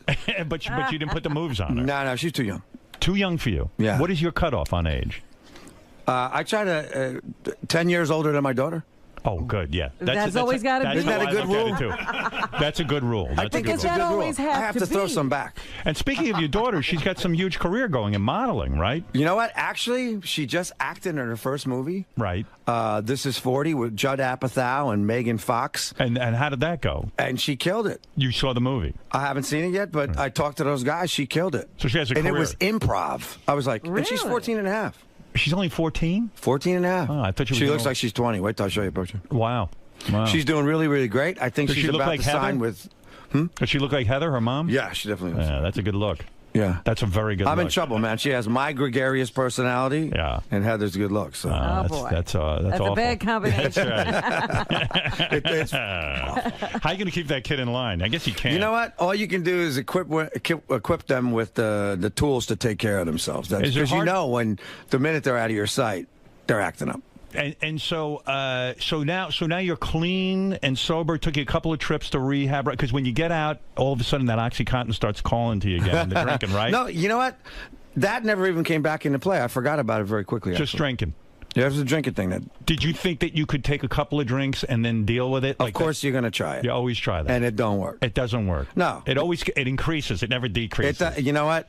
It just doesn't work, man. It just doesn't work. So you know, I got to be honest with you. You know, I'm like healthier than I've been in my life. You look really good. You do. Thank you, I gotta say, you don't deserve to look this good with all the shit you've been doing. Hey, we don't look When he our age, said he pal. took his first guitar lesson at 52, I was like, well, how old are you? Yeah, right.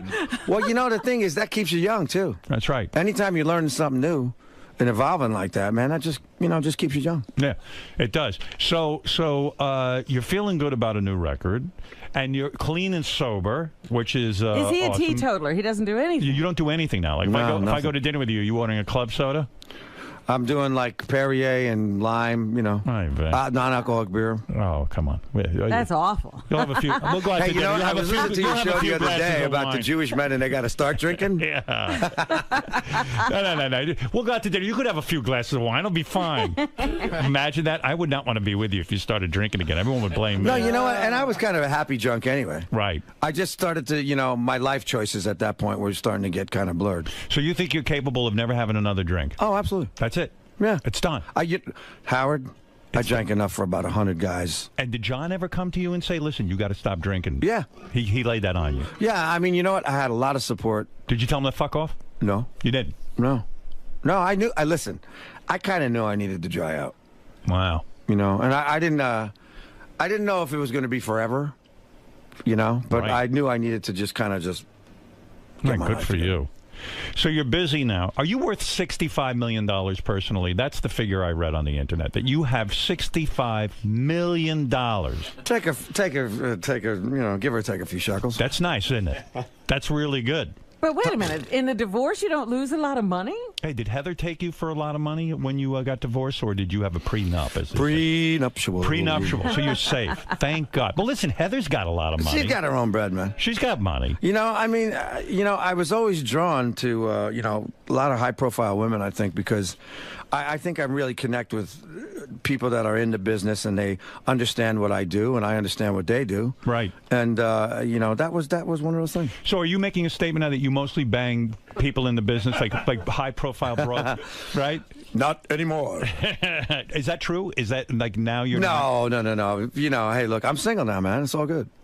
So are you dating anybody right now? Are you out dating? I'm kind of dabbling around. Nobody that's sticking. It's been such a busy year for me. Right. I've never done 2 albums in one. But you're not that busy. You can't get laid. I mean, come on. Oh, you got to sneak that in there, bro. Yeah. And Denise, he's not sticking with one. When Denise Richards came in here and she talks about you, she says you are a great lover. I mean, she was very highly complimentary. Like you really gave it to her. And that is a sexy woman.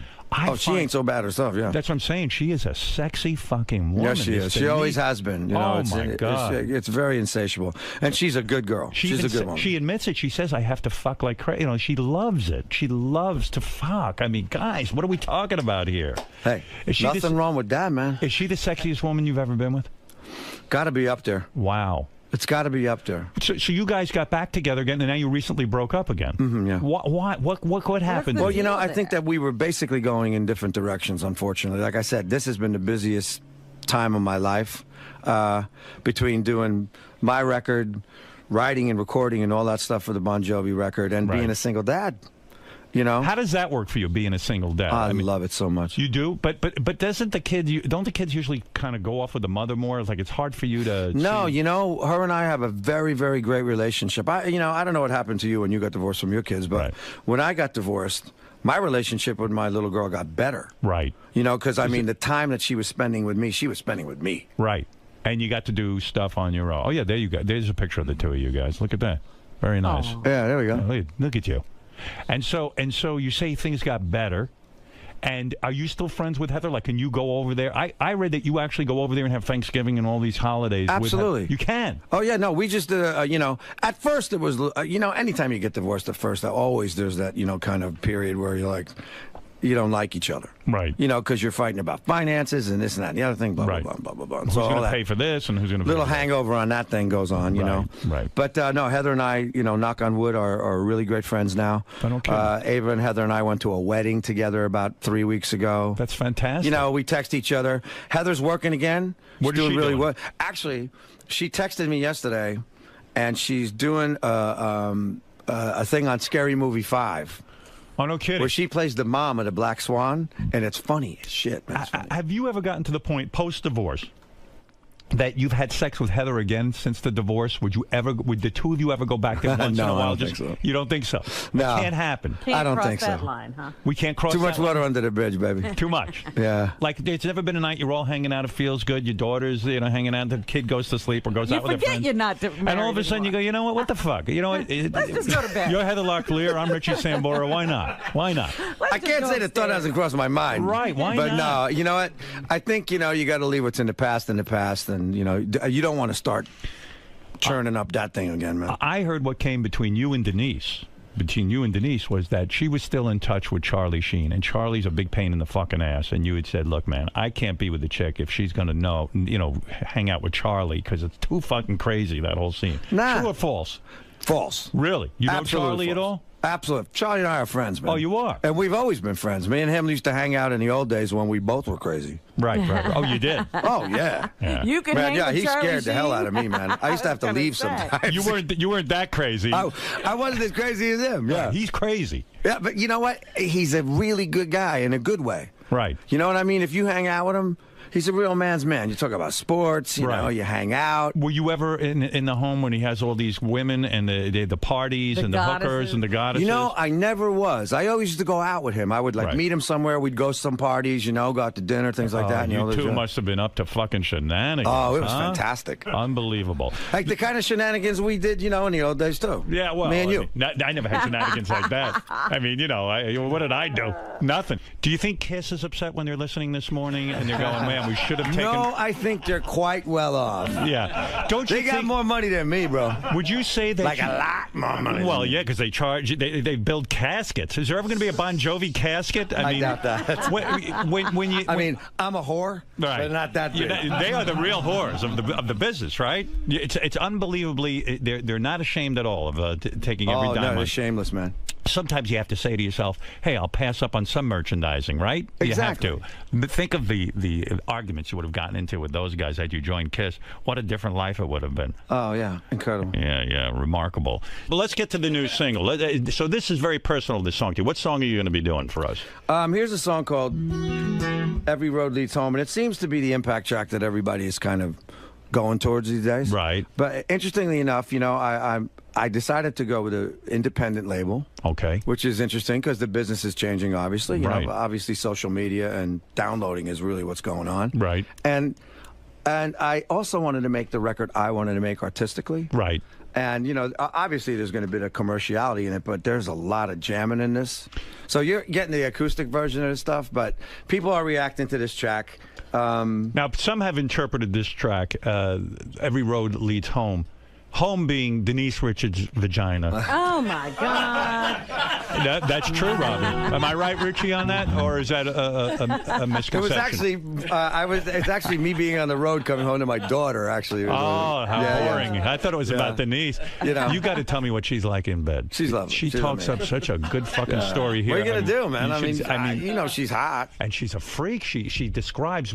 Oh, she's blowing her. You know, she describes the whole thing. She loves anal. She loves anal. She told me. I just work here. I know. Are you into anal? I mean, giving it. All right. So this song that Richie's going to do. Giving, of course. Yes. All right. It hurts when they receive. Oh, my God. I mean, if you would write a song about how you manage to last when you're in bed with Denise Richards and I can blow off right in 2 seconds, I would listen to that song. That's another song you should write. All right. Listen, Richie, so this song. Next time, before I write a song, Howard, I'm going to consult you first. Please do. So here's the song. Let's listen and see if we can understand what Richie's trying to say to us in this song. Yeah, no problem. It's called Every Road Leads Home to You. All right, dudes. Here we go.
pedal as I'm counting the lines. Every road leads home to you.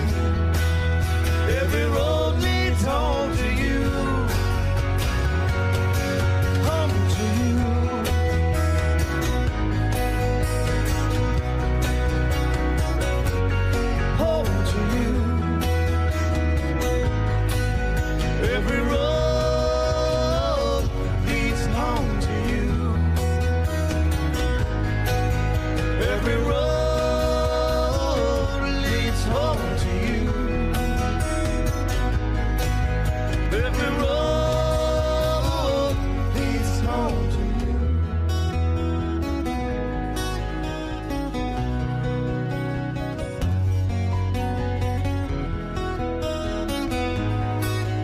Every road leads home to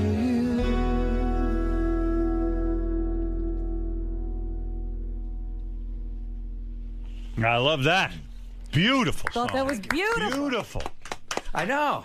Right? Pretty good song, hey? Real good song. I liked it. I'm telling you, man. Thank you, Robin. I loved it. I loved it. Did you play that for your daughter? Oh, yeah. And did you say, honey, this is about you, or you just don't say Absolutely. anything? She loved it. She loved it. That's a beautiful thing for a father to write to his daughter, especially a divorced father, because Heather can't write a song for her. And you say, look, Daddy's better than Mommy, Guess right? what? Well, you know, hey, there's that, you know, there's the thing between a father and a daughter, man. Right, it's very special. That's just a little deeper, right? Yeah, that's great, I tell you. But you know what? The thing about the song... I mean, what does Heather do? Heather goes out and buys her a sweater. You write a song for her. You know what I'm saying? I love that song. I love the it. thing about the song, you know, it's like this whole album is interesting, you know, because I write stuff about me and what's happening in my life, Right. and I realize that it's everybody's stuff. That's It's actually right. universal. I mean, I think I've always been good about that, and I've always been good like that. I mean, even living on a prayer. Like Right. I said, you know, it kind of It's was about about us people's- struggling, Right. doing our thing, getting out of New Jersey and trying to make ends meet.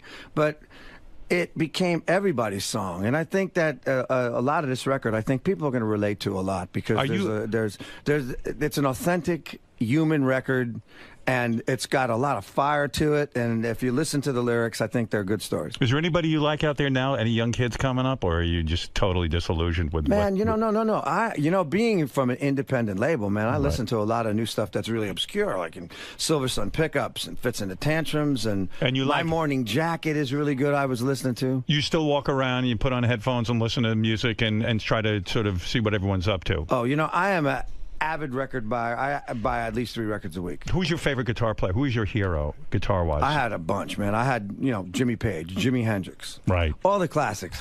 Jeff Beck, Eric Clapton, who played on my first solo album. That's right. You know? Yeah, that's pretty amazing, Jimmy has come up, and I became like friends with my heroes, man. I hang out with Jimmy Page now. It's like serious. Do you? Where do you hang out at his castle? In London, man. He's got an apartment in London. And you hang out. What's that like?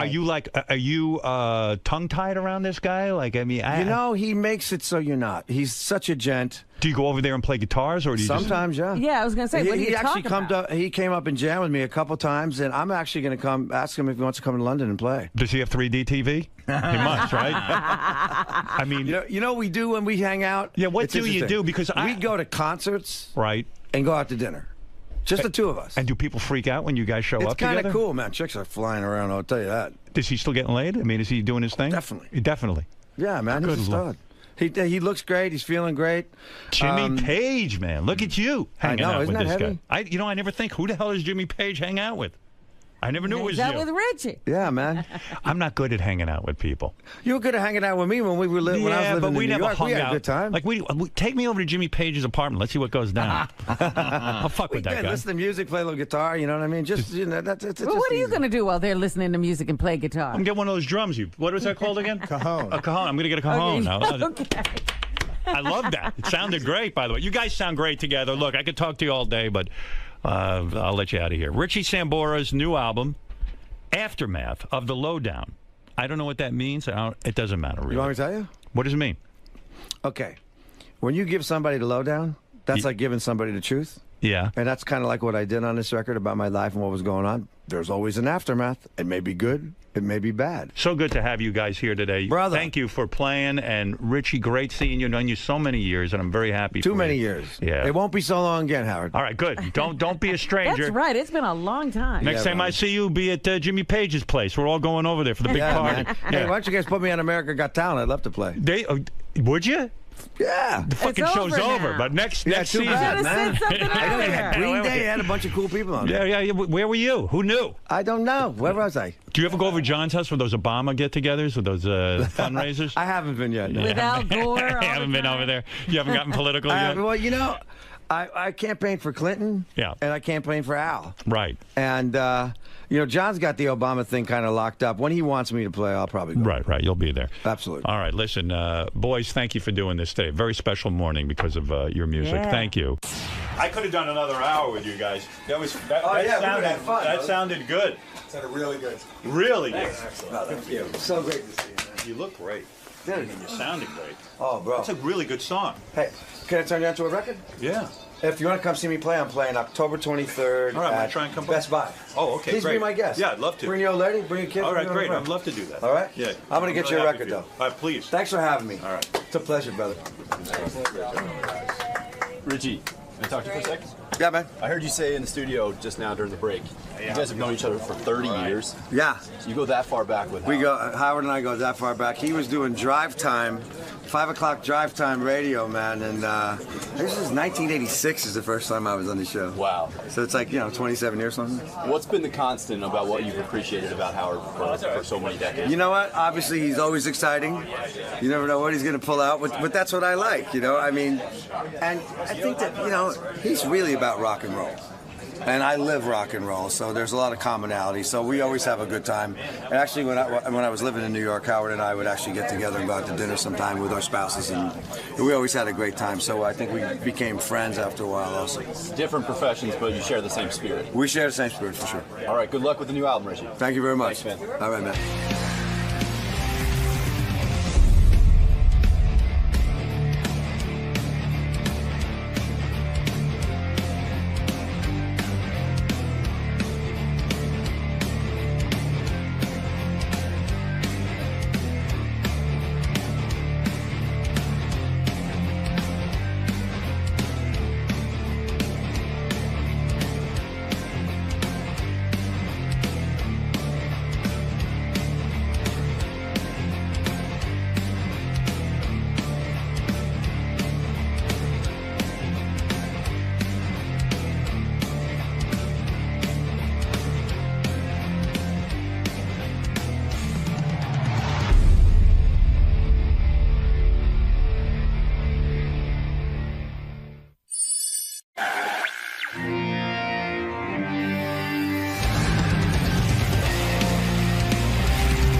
Now that we've had some distance from the America's Got Talent experience, the boys... Really? There's distance? Yeah, of course. There's at least a few days. Now that we have distance from the America's Got Talent thing, Sal and Richard went out on the street to ask old ladies and anybody else he could find. Oh, what they, he kind of tried to ID people who look like they might hate me. Uh-huh. He can tell by... Well, yeah, you can tell. You can look at somebody and know if they like me or not. Can't you, kind of? I mean, let's face it. We can profile Howard Stern fans. So he wanted to see if I had won anyone over. How did you think Howard Stern did this year on America's Got Talent as a judge? I was surprised that he was pretty good. Did he win you over? No. I don't care for Howard. Would you like to see him come back next year, or would you like to see him replaced? Replace him with an entertainer. So he didn't win you over at all? No. Hey, I'm an entertainer. I mean, maybe she did say you were pretty good. Yeah, but she didn't like me anyway. You can't have the job because she doesn't like you. She didn't like anybody, I think, if I remember this one correctly. No. No, one bit. No, not really. But you still think you did good, though? Yeah, you did good, but it's time for somebody else. Good, but not good enough? Yeah. Your opinion? How do you think Howard did this year as a judge? I was quite surprised, and I really enjoyed him. I did enjoy him. It's fine if he comes back. Who do you think is a better judge on TV, Howard Stern or Britney Spears? Oh, I'll go with Howard. I don't like Britney either. I would say they're kind of equal. They were both crazy, so now they're both coming around. How about Howard Stern or Simon Cowell? Who do you think would be a better judge? I'll take Simon, because he's obnoxious. I kind of like Howard over Simon, yes. How about Howard Stern or Judge Judy? Oh, please. That big mouth. I get it. Which one? Judge Judy. I used to I don't like her anymore. So you think Howard's a better judge than Judge Judy? Yeah, I'll take Howard over her. Wow. Howard over Judge Judy, absolutely. And Howard or Paula Abdul, who's the better judge to you? I'll take Howard. She's annoying. Howard, I like Paula, but I think it's just time to move on to someone that's a little bit more opinionated. She's very emotional. Now, Sharon... Not bad, though. I mean, I got that You're one doing lady. all right. I'm doing all right. I'm hanging in there with the ladies. That one lady's really, she just doesn't like anybody so far. That first one. Yeah. Osborne is leaving America's Got Talent. Who do you think should replace her next year? Oh, Pink. Betty White's great. Betty White would make the Oh, show. no. Betty White. She could die sitting there next to me. Betty White. How come on all these other shows you get to sit next to, like Nicole Scherzinger. Yeah, let me sit next to Nicole Scherzinger if they're going to replace Sharon. Let me take a look at that. I don't know. They asked a bunch of people. What do you think of Howard Stern, how he did as a judge on America's Got Talent this year? He's wild. He's still wild. He's good. Good? He's good. Who do you think will be a better judge, Howard or Britney Spears on the X Factor? Howard. Why? Because I don't like her. What about her? I don't think she has any talent. What about Howard or Simon Cowell? Oh, he's nasty. Simon Coward is sort of kind of nasty, so Howard is a little nasty too, but okay. I would prefer Howard, yes. You see? Even to Simon, huh? Even to Simon himself. I'm moving up there. Maybe it's a good time to leave America's Got Talent. I don't think I could, Go out on top. Go out on top. You should see me at home wrestling with myself as I try to make my decision. Really? Yeah, well, What are you doing? Have you made a list of the pros and the cons? Well, I kept a folder all year of, everything. Really, I did. Uh-huh. Like the schedules and everything, so I could look at it and review it as I make my decision. You just can't feel whether you enjoyed it and want to continue. Can I tell you what I'm feeling? Okay. All right, I can feel. The way I'm looking at it is... I don't need a drum, but okay, if you want. The way I'm looking at it is, I enjoyed the show. I liked being on a network television show. I like doing something different out of my comfort zone. The actual working with Howie, Sharon, and Nick, I liked. I like the idea of the show itself. You know that. I'm a fan of the show. I like all the variety rather than just the singing. Uh-huh. But the singing's cool, too. And so all of that was pretty cool. I like that.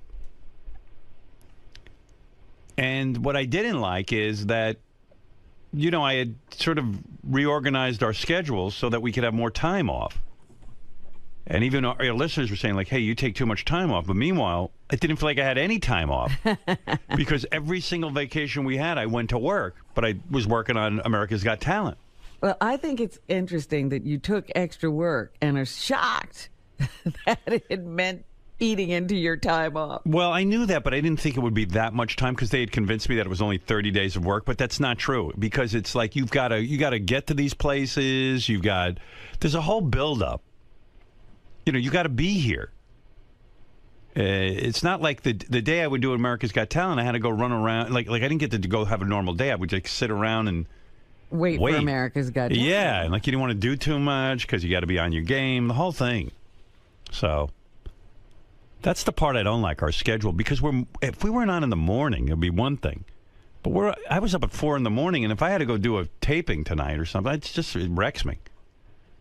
So that's where I'm at. But then I keep thinking to myself, well, you know what? I built something this year. I started with the show, built a following with it. How can I leave now? And wasn't it fun? It was. I mean, some days it was. And some days it was kind of a drag. But, but mostly fun. You always look like you were having fun. Well, hey, that's my gift. I look like the life of the party. Mr. Mundt. Yes. Aside from Beth, many would argue that you spend the most time by Howard's side. At AGT? Well, in general, between the show and now after his first year in AGT. I mean, you were with him every step of the way, pretty much.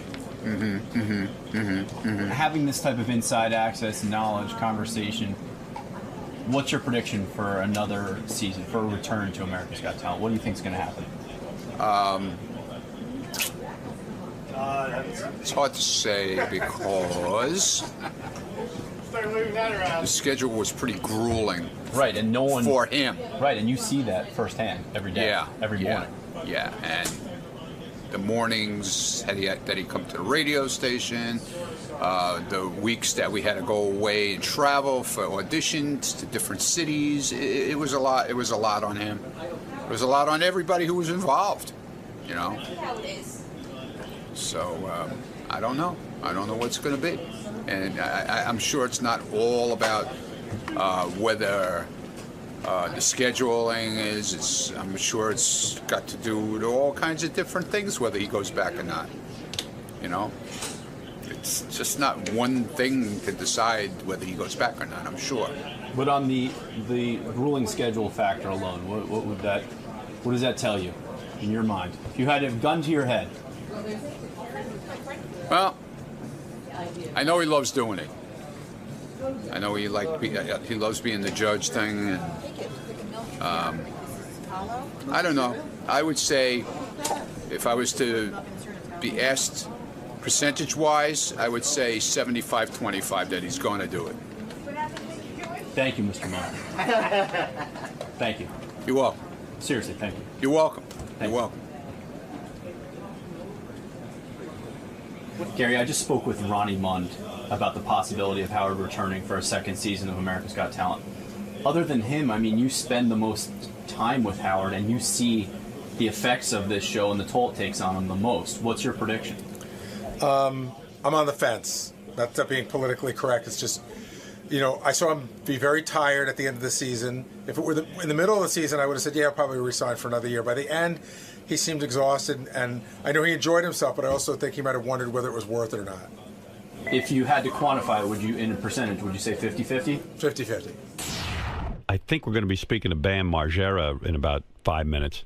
About his home invasion? Yeah, his home got invaded, and some chick started making out with him in his sleep, and then started was naked. She was naked. Naked, and then fingering herself on the floor. But he called the police. While he called the police, that turned her on. He's calling 911. Oh my God, I have to touch myself. She masturbated while he called police. Robin's right. He turned her on with that. Oh wait, here's Bam. We got to hear what's happening. All right. It's crazy, huh, Bam? What up?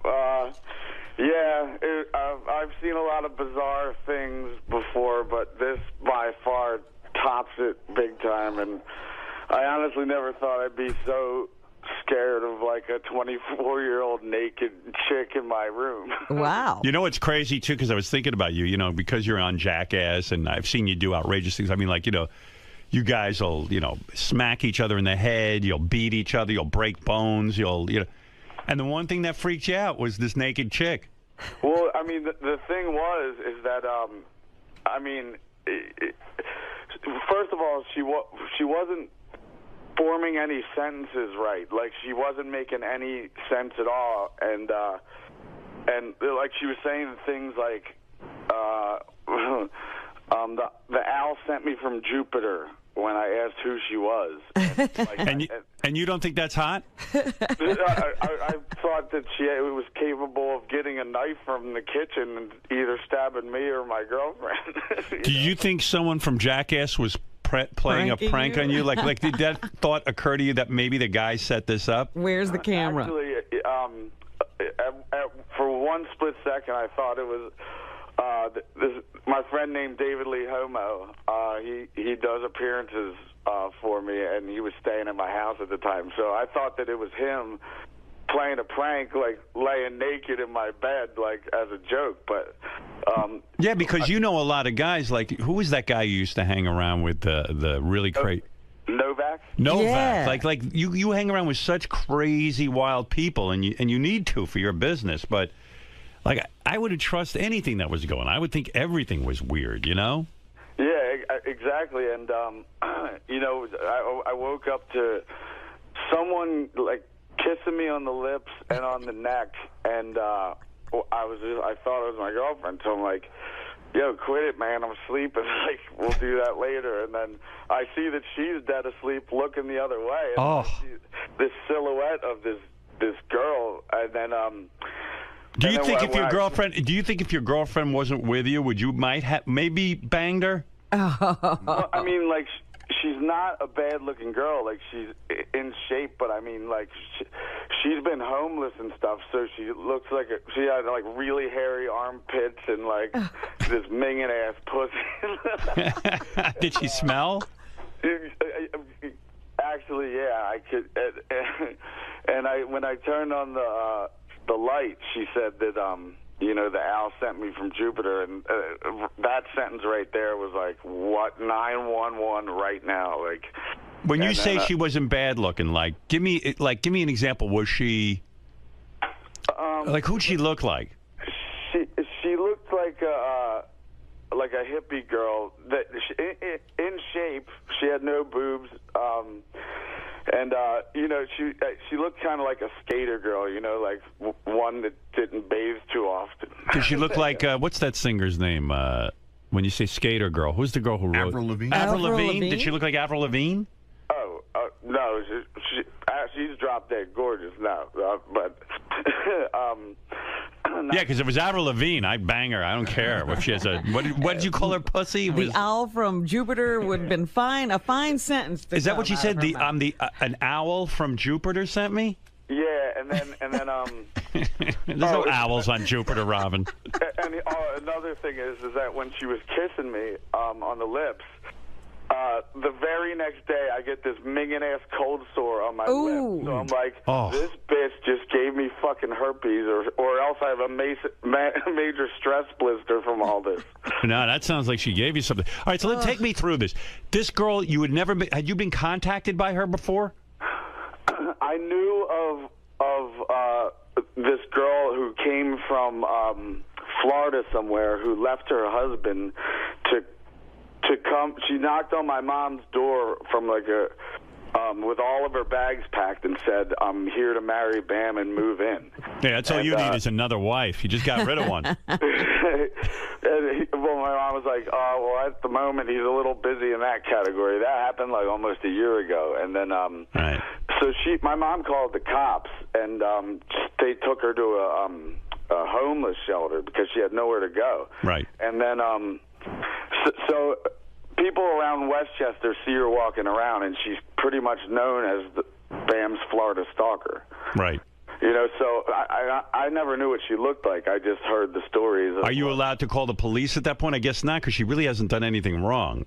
Yeah, at that point, yeah. But so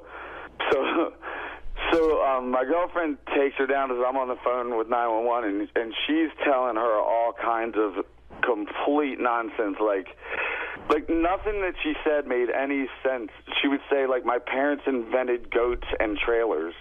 And then, but wait a second. So the woman had been around town for like a year. She'd even gone to your mom's house. You put her in a homeless shelter. Blah blah blah blah blah. Yeah. So how did she So she must have broken into your house that night. Yeah. And you don't have any kind of alarm or anything like that. You don't live that lifestyle. Well, I have 9 camera angles, but I mean, I have 14 acres, and the whole place is fenced off. It's a 10-foot fence that you have to climb. It's hard to do, especially when you're naked. Right? How did she get in? Did you know? See it? Yeah, I mean, you have videotape. How did she get in? I believe she. There's one part of the property where you can walk through the woods, but it's all marsh, so you're up to a foot of mud if you want to do it that way, and it's pitch black. You can't see anything. Even I wouldn't be able to figure it out, and I live here. I mean, this is a weird question, but is there any chance this girl would make a good judge on America's Got Talent if Sharon leaves? Because she sounds great.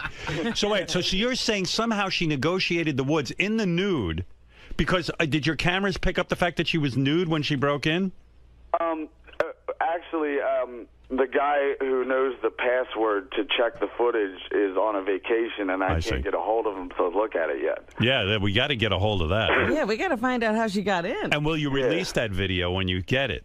Yeah, and so when she figured out that I called the cops, 10 police officers, state troopers show up, and she's still rambling on about the Agonists from Montreal, which is a pretty good death metal band that I sent me from Galaxy 5000, just making up anything. And so when she saw the police cars coming in, she just ran into the woods naked, and and she absolutely had no clothes, and apparently people from Westchester who see her walking around know that she has a BMX bike. So I think that she drove from Westchester, which is 7 miles naked, to get here.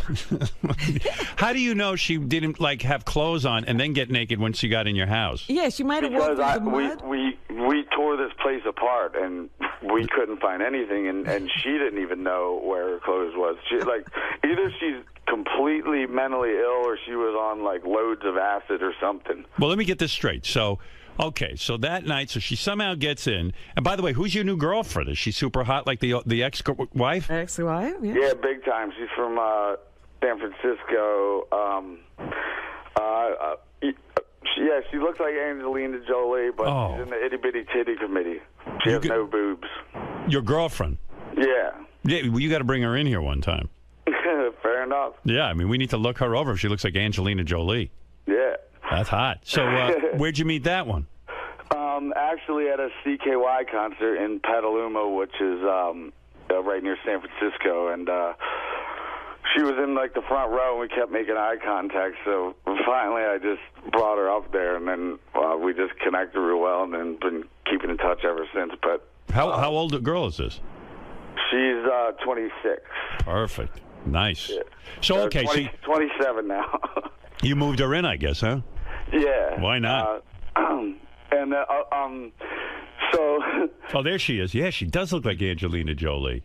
Oh my goodness, she absolutely does. Yeah, a little bit Mila Kunis too. Yeah, I can see that. Yeah, hey man, that's fine. I'd move her right in too. How long did it take you to make that decision to move her in? Well, we would see each other on and off when I would fly to L.A. to film Jackass or something like that. But you know, after a little while, it's just like, all right, you're moving in. Yeah, you don't want to leave her laying around somewhere. You know what I mean? So anyway, so she's asleep. You're laying in bed. Suddenly, you feel someone making out with you. You think it's your girlfriend. This broad kisses you, and meanwhile, just from one kiss, you're saying you got a cold sore. That's unfucking believable. Yeah, like.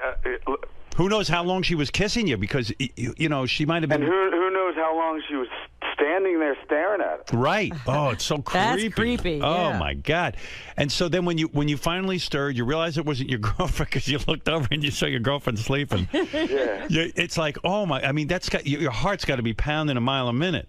Yeah, it's like especially when it's like dark and you can't really see. Like all I could see is a silhouette of a naked chick that I never recognized before. Wow. And it gets even better because you know, I said she's known as the Florida Stalker. Well, a few of my friends do a radio show at a bar in town that she happened to show up to at the time. So they're like, we want to interview you right now.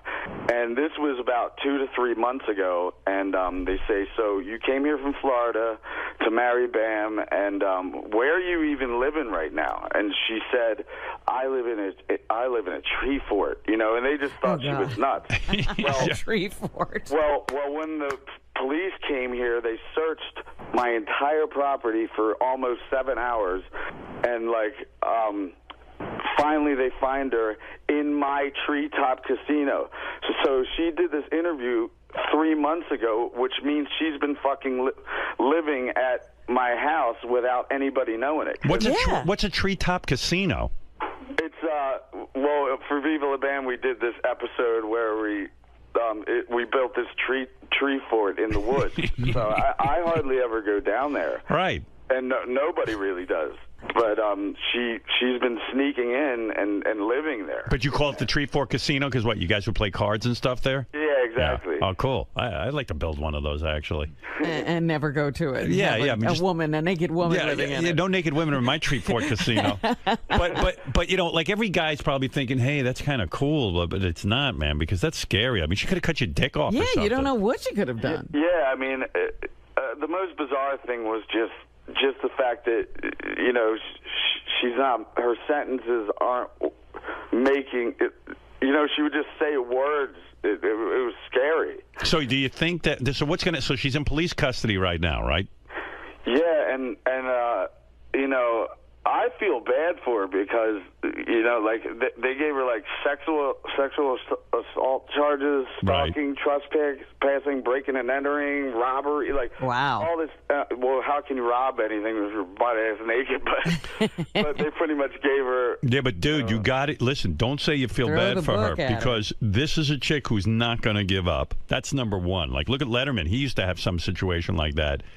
That chick was not giving up under any circumstance. If what the cops are trying to do is make enough charges, because, you know, in our system, the cops charge you with a bunch of stuff, and then it gets all knocked down. So you want her to be in jail for a while, at least just to fucking straighten her out a little. Yeah, have her sentences straightened out? Like, to get help. Like, I'd rather just have her get help. Like, who's going to help her? Dr. There may Phil? not be any help. I don't want to press charges or anything. No, I just dude. want her to get help or leave me alone or something. Dude, listen to me. Listen to me, Bam. You respect me, right? Yeah, big time. Okay. You've got to press charges. You have got to. Listen to me. If you don't, then this chick's going to be out. Yeah.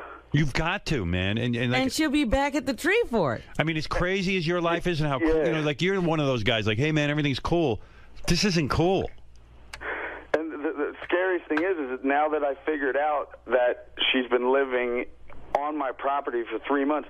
You know how many times I'd be like alone at 3 a.m. in my kitchen, like jerking off to internet porn? You know, like she could have been peeking in the window. Of course she was peeking in the window. She's got video of you jerking off. Have her sentences straightened out since she's been, you know, in jail for a little while. Yeah, what's the report? Like, is she starting to talk normal, or is she still? You know what? I don't think she ever really talks normal, because even when she did that interview 3 months ago, she still wasn't making sense. That's what I'm talking about. That's why when she said, I live at a tree fort, they just thought it was another nuts thing that she was saying. Right. Was there ever any point where you were like going to go, hey, let's do a threesome? Like did you... you know what I mean? Like, here's a naked chick and your hot girlfriend standing there. And I mean, just the fact that we didn't know who she was, you know, that probably wouldn't have flew. But if it was a good friend, you know, that we knew all about her, I guess it might be a possibility. But no, you got to press charges. I'm telling you, Bam, it's that's dangerous stuff. Like, I know you may not want to. I know it's funny, and she's a naked hot chick and all that stuff, but and like I'm terrified. I was so scared that like I had to go to my neighbor Cresta's house to like hide and shit. Right. I mean, I'm hiding at my own house because I'm terrified of where she is. The police looked everywhere and and just simply couldn't find her. And I guess she found some like little, because they looked in the tree fort and couldn't find anything. And then finally, when they double checked, you know, I guess she was covered in blankets or something. Oh, up in the tree fort. Yeah, and that thing is so like rotten at the moment that like there's not even stairs to get up there. So she has to go on my mini ramp and scale a 2x4 that's about 15 feet long and 10 feet high. No wonder she's in such good shape. Look what she's doing. Yeah. And I like Bam's house. It's like my mini fort, my mini ramp, my tree fort. I mean, it's like a 5-year-old's house. It's cool. No, it's the Neverland Ranch without the kids. Yeah, it's crazy. Like, she had to climb up my mini ramp to get to my tree fort. She scaled a 2x4 to the mini ramp. It's so great. Did the other jackass guys call you to just say, hey, are you okay? Yeah, I mean, I got just tons of text messages, just like, just when I think that your life can't get any crazier, something like that happened. Hey, was that your hot new girlfriend I heard in the background? Yeah, she's here. Yeah? Should I say hello to her, you think? Are you going to stick with this one? Yeah. Yeah, hold on. I'll pass her on over. What's she wearing? Okay, what's she wearing? She's pretty much, well, she's been sleeping, but she knew I was going to be on here, so she's all out of it right now. She naked? She's in like boy shorts. And that's it? Yeah, and then her shirt, but like I said, she's in the Itty Bitty Titty Committee, so. Does that bother you? Do you want to check with big tits? No, I just like the busted balls, but no, you know, her personality and I might break into your house just to get to her. If you Never wake mind up you. and there's a naked Howard Stern. Yeah, if you see me nude and uttering words. I like that the crazy chick goes, it's an owl from Jupiter sent me. That's so original. Yeah, she is pretty creative, I guess, because I never heard any kind of sentences that she was coming out with. Is there any part of you that wants to incorporate her into the next Jackass movie? Like maybe she'd be the first chick to be in Jackass. You know what I mean? Like sometimes professionally you go, Yeah, I know she's insane, but maybe we put that in. So are we. Yeah, we're insane. She's insane. It'll be great. We would probably have to have a team of security next to her because nobody knows what she's capable of doing. Yeah, she's the real jackass. And actually, you just mentioned Novak. He did a year in jail, and he pretty much just got out. But oh, you're kidding. Yeah, and he was only supposed to do 5 months on the weekend. So he would just do weekends and get out. But the idiot comes out and comes on my show on Sirius Radio, and he goes, George W. Hill Correctional Facility is idiots because they have 30 of us pissing the line, and the last person they're looking at is me, so I take my buddy's clean piss out my ass and pour it in, and somebody just forwarded it to the warden. So when he came in the next weekend, they're like, you idiot, we heard your radio show, you piss right now. And then he did, and it turned out to be hot, and they're like, you're getting a year in prison right now. So he thought he was doing 2 days on the weekend. He wound up getting a whole year. If you were a decent man, why wouldn't you set Novak up with that crazy chick who broke into your house? It sounds like a match. Because, I mean, it seems to me that owls from Jupiter have been affecting Novak's life, too. Yeah, actually, Novak's girlfriend is super hot, and she's such a sweetheart, and I don't know how, a scumball like him could get a girl like that. And when he was doing a year in jail, he calls me up dead serious, and he's just like, yo, Bam, can you please go over and visit my girlfriend and bang her out, please? Because if you don't, then she's probably going to meet some goddamn frat boy, and he's going to run around town bragging that he banged out my girl. So can you please go over and do it, please? Did you help him out? Huh? Did you do it? Well, I did once, and then I said, he's like, so did you do it? I'm like, yes, Novak, you're welcome. Oh, my God.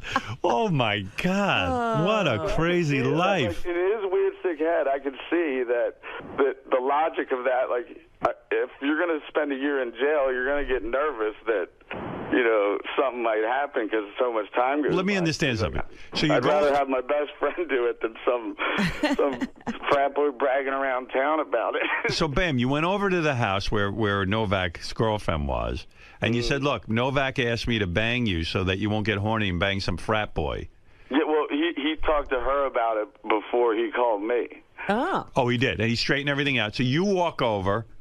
She knows what the deal is. And she knows the deal. She knows the deal. And you go in, and does she just get naked and start kissing you right away? Well, there's a few drinks involved, I suppose. Right, and then and then you fucked her. Yeah. How many times? Just once. And was she like, I'm really glad you did this because I don't want to cheat on Novak? Now I won't be with a frat boy for a while. I think it was more of Novak wanting to feel safe that at least somebody did it. Yeah, had you ever fooled around with her before? If we did, it was just like a drunken thing at a bar. Right. And after you banged her, is there any emotional attachment, or does she say, geez, could you come back and do this again for me next week? No, I mean, we're good friends, super good friends, but once I decided to bring Nikki out here, then, that was it, that changes. I see. So you only banged her that once. Yeah. Yeah. Wow. Wait, what a lifestyle. What's Novak going to do now? Yeah. Who's going to bang his girlfriend while he's in jail now? If Bam can't do it. He's out now. He's out. Oh, he is All out. right. Yeah. Oh, good. So she hung in there with him. Oh, my God. He told me that he was, he had a roommate, this super thug dude that was, really intimidating, and Novak had the top bunk, and one night his roommate, his name was Streets, and he hears from Novak's bunk, he's like, yo, man, are you jerking off up there? And he's like, yeah. He's like, yo, you can't be doing that in here, man. I feel a certain way about this. Like, he didn't know which way he felt. He just felt a certain way. I mean, Novak took his morals and threw them right out the window, so he doesn't give a shit. Did Novak have sex in prison with any dudes? No, but yeah, I guess he did say it's like super hard to jerk off in there because you go to the showers, there's a bunch of dudes in there, so you can't do it there. Right. And the toilet you share with your roommate, so I mean, there's never really a time to do it. Yeah, So I guess at night would be the only time. fuck it. Good old Novak. Well, it sounds like he's on his way up the ladder now that he's out of jail. Things are only looking up for him. What was he in jail for in the first place? Because what was he in jail for? He forged the doctor's signature for like pills, like Xanax or something. I don't know. And he got he got a weekend sentence, and then it got increased because he went on your radio show and told how he was cheating on his urine test. on his drug Yeah, like what kind God. of dipshit would? Oh my God! Doesn't he know that somebody could easily just forward it to the jail and say that? Like he's fucking retarded. And like, does he get mad at himself for that, or he's just laughing about it? I mean, he just knows that like what he did was his idiot fault for saying that. You know. Is he a dumb guy? I mean, he seems like a bright guy. The thing is, he's like the most street smart person ever. Like, right. You could put him in the worst part of like Baltimore, which is like the heroin capital of the world, and like, you know, you could put him in the worst part of town, and he'll be able to talk his way out of everything. You know. Yeah. But when it comes to like, you know, I guess book smarts, like he's dumb as shit, I guess. Yeah, it's crazy, man. Well, what a crazy life. Hey, by the way, you can check out Bam Margera at bammargera.com, Margera. Yeah. You working on a new movie? At the moment, you know how Knoxville did that, he dresses as the old man and fucks with people? Yeah. In Jackass? Well, there's going to be coming up soon a whole movie about that, and I think at the end I play Spike Jonze's lover, because Spike Jonze plays a girl, so I'm his I'm his lover who Knoxville wants to beat me up to win her back, and he's doing a whole movie of that character? Of the old guy, huh? Yeah, I love that. It's still early in the works, but other than that, I hosted Punk'd, and they liked it so much that they want me to start doing it full time now, because that'd be good. Butcher's doing he's too busy doing 2.5 Men, I guess. So yeah. There you go. There you go. I like that. And, yeah, I mean, there's just so many like pilot type things happening that there's not really any answers on what channel it's going to be on. But like me and Tony Hawk and Jason Ellis are all working on a thing called Radio Clash, which is, you know, whatever we talk about on the radio, they film. Like if I talk about the Florida Stalker, then they would reenact what happened, you know. Right. Well, hey, Jason's a good dude. I've had him on the show many times. I like him. Yeah, I heard that. It was good. Yeah, you never had Hawk on there, though, huh? No, I guess not. I don't know why. Maybe we will. Wasn't it Hawk who alerted us to Tim's eating habits at the airport? Yeah, Hawk was. We got to get him on here. Have who on? Hawk. Oh, Hawk. Tony. Yeah, I believe he's in New York at the moment, because I just saw him there 2 days ago. No, he's an owl from Jupiter, that guy. You know what I mean? Well, hey, listen, Bam, it's a fascinating story. Again, another just great headline in your life. Be careful. Press charges if you want my advice. I would close down the tree fort, because she's coming back. You really think? Oh man, I just don't want to. Bam, listen to me. You're like a real good. She's already troubled. I just don't want to trouble her anymore. Yeah, but Bam, if you don't trouble, as you say, her anymore, and I know you're a good dude, and like, you know, anything goes in your life, you know, and you're tolerant of a lot of behaviors, but she sounds like so disturbed that. Yeah, the only way to get her help is to press charges. You're actually helping her by pressing charges because, you know, maybe something good will come out of it. If you don't, she's just going to go right back up in the treehouse or whatever and just stalk you. Like a cockroach. I feel seems like she's just too far gone to even have anybody analyze her to figure out what her problem is. That's why you want her locked up. Yeah, and you're not the person to figure that out. Right.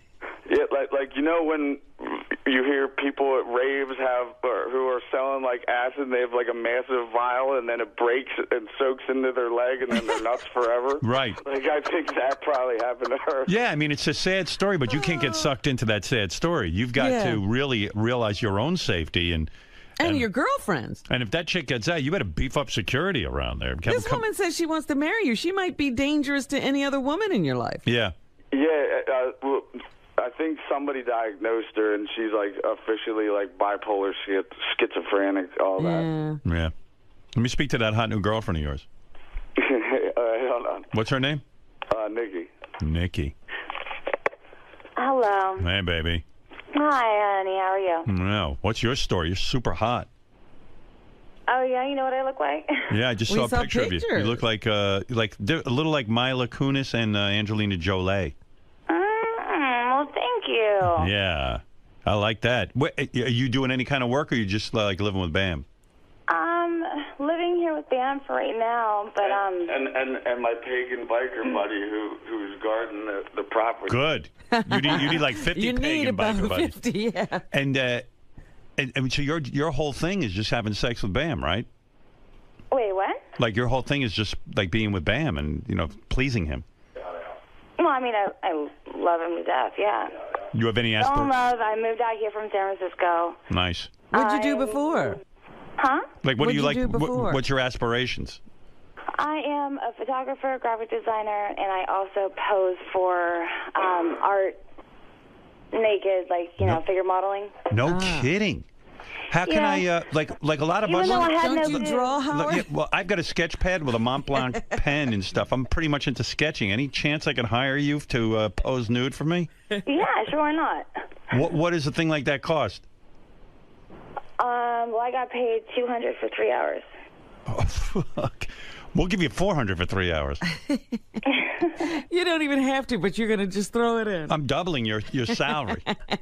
$400 for 3 hours. Yeah. Hey, why don't you come down here? I'll give you $400. And You want me to model for you? Yeah. I'll draw Okay. you. I'd love to All right, draw you. let's I would do it love then. to. Beautiful. Fuck. Well, you look. That's great. $400. You'll be naked for 3 hours.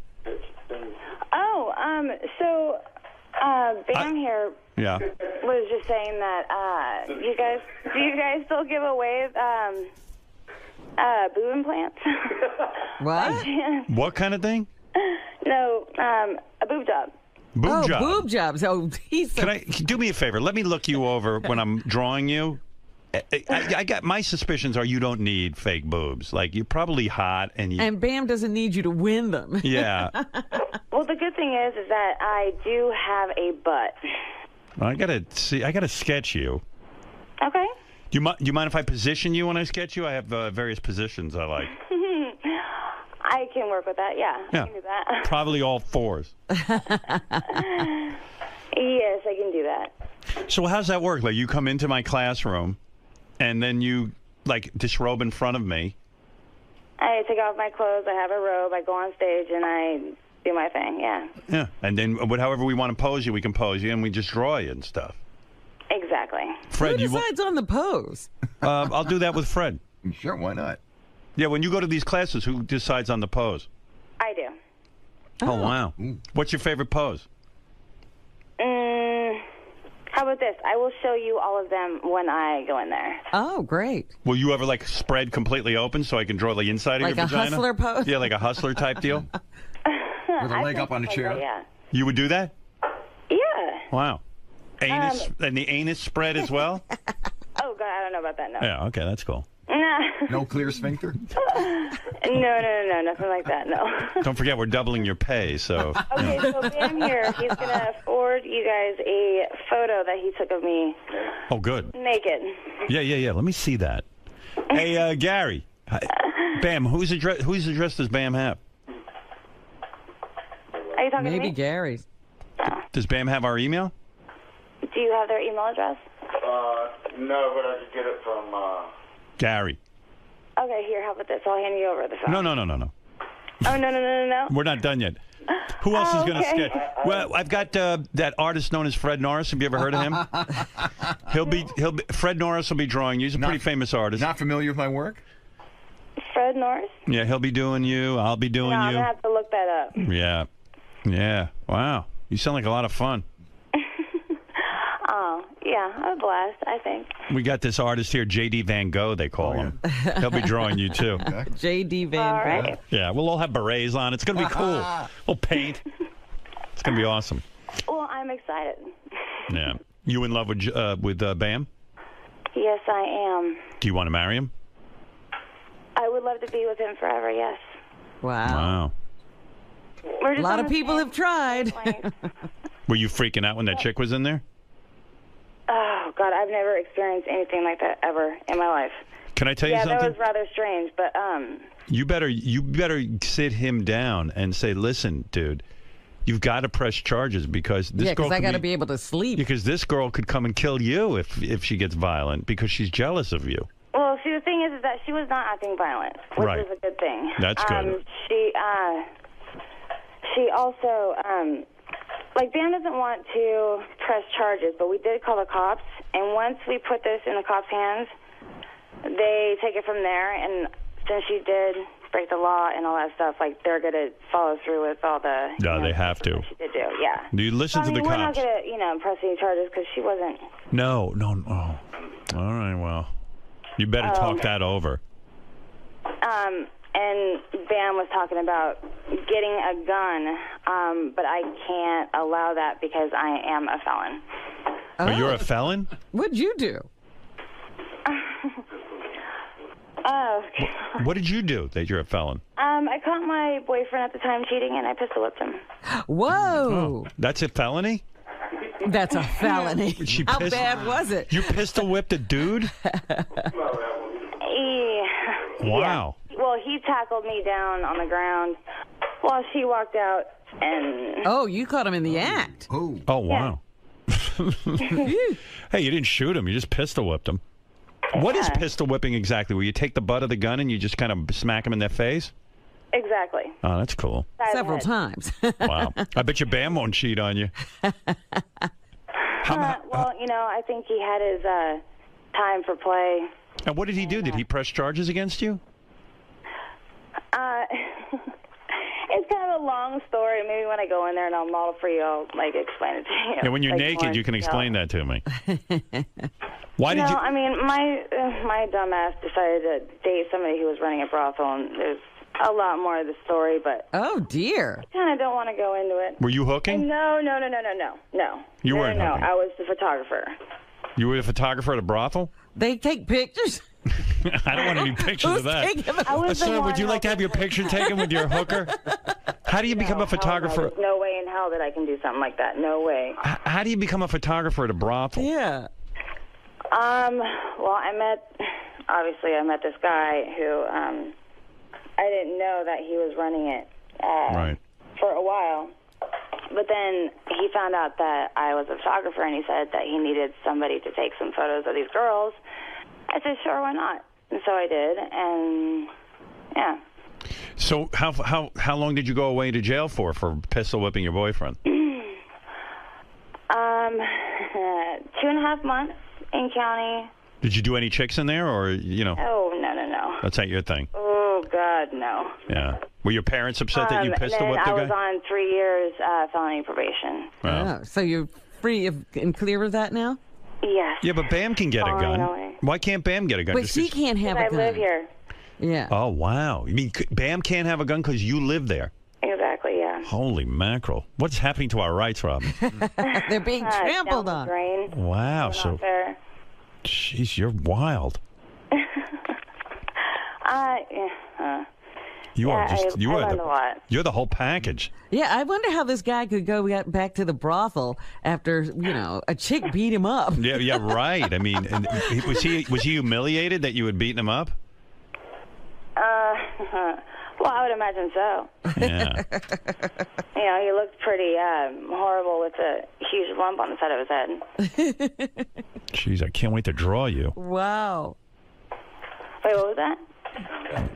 Can't wait to draw this chick, Robin. I know. She's exciting. Yeah, I'm really going to do a good job. I'm a pretty good... I'm excited, too. Yeah, I think you'll enjoy my sketch work. Yeah. Yeah, if you don't mind So looking like a stick figure. do you actually draw? Yeah, I sketch. I do. Yeah. I mean, it's no big deal for me to sketch a nude woman. I mean, I've done it many times. He's also a photographer. You two can I am a swap photographer. notes. You are a photographer? Yeah.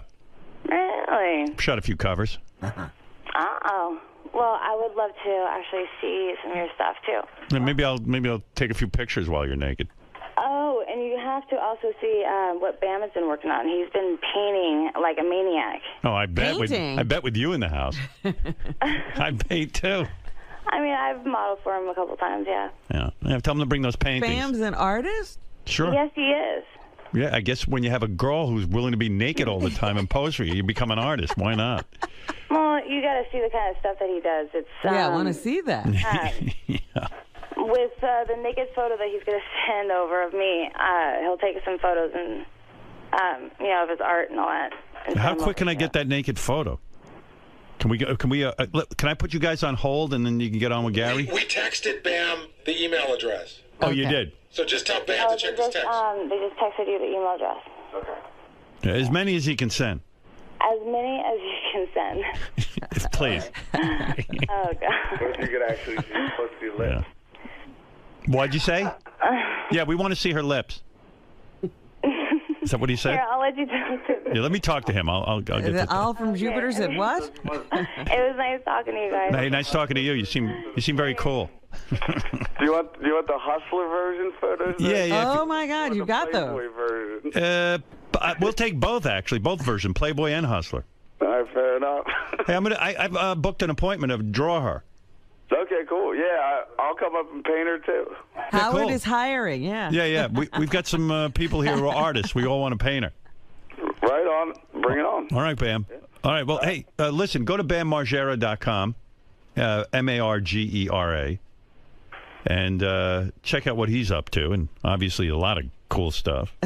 Oh, and you also have to follow Eric_the cat at Twitter because he's my new cat, and he's getting loads of followers. I take photos of him driving the Lamborghini and stuff like that. Oh, my goodness. Maybe they should lock the two of you up and let that girl out. Other people's sentences aren't making sense. That's right. I like that Bam met a girl that doesn't make any sense. He's going to lock her up. All right, Bam, you continue to be great. And we look forward to those pictures, and we look forward to seeing you again soon. Yeah, right on. All right, later. Definitely later. Bye. Bam Margera. He's got the treehouse thing going.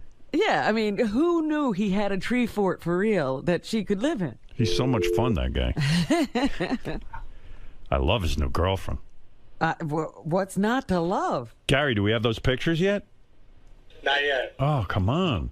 Now look at you all anxious. Calm down. I feel like I'm... They're only going to get here as fast as he sends them. I feel like I'm by the microwave waiting for the coffee to heat up, and 30 seconds is too long.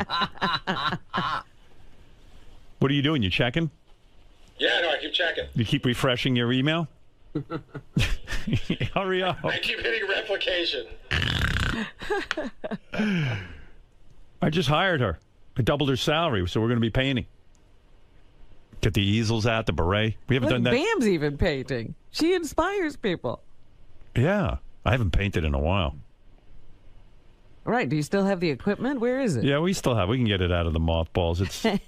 My paintings are pretty crude. It's at the museum. Fred's actually pretty good. He'll probably do a nice painting of her.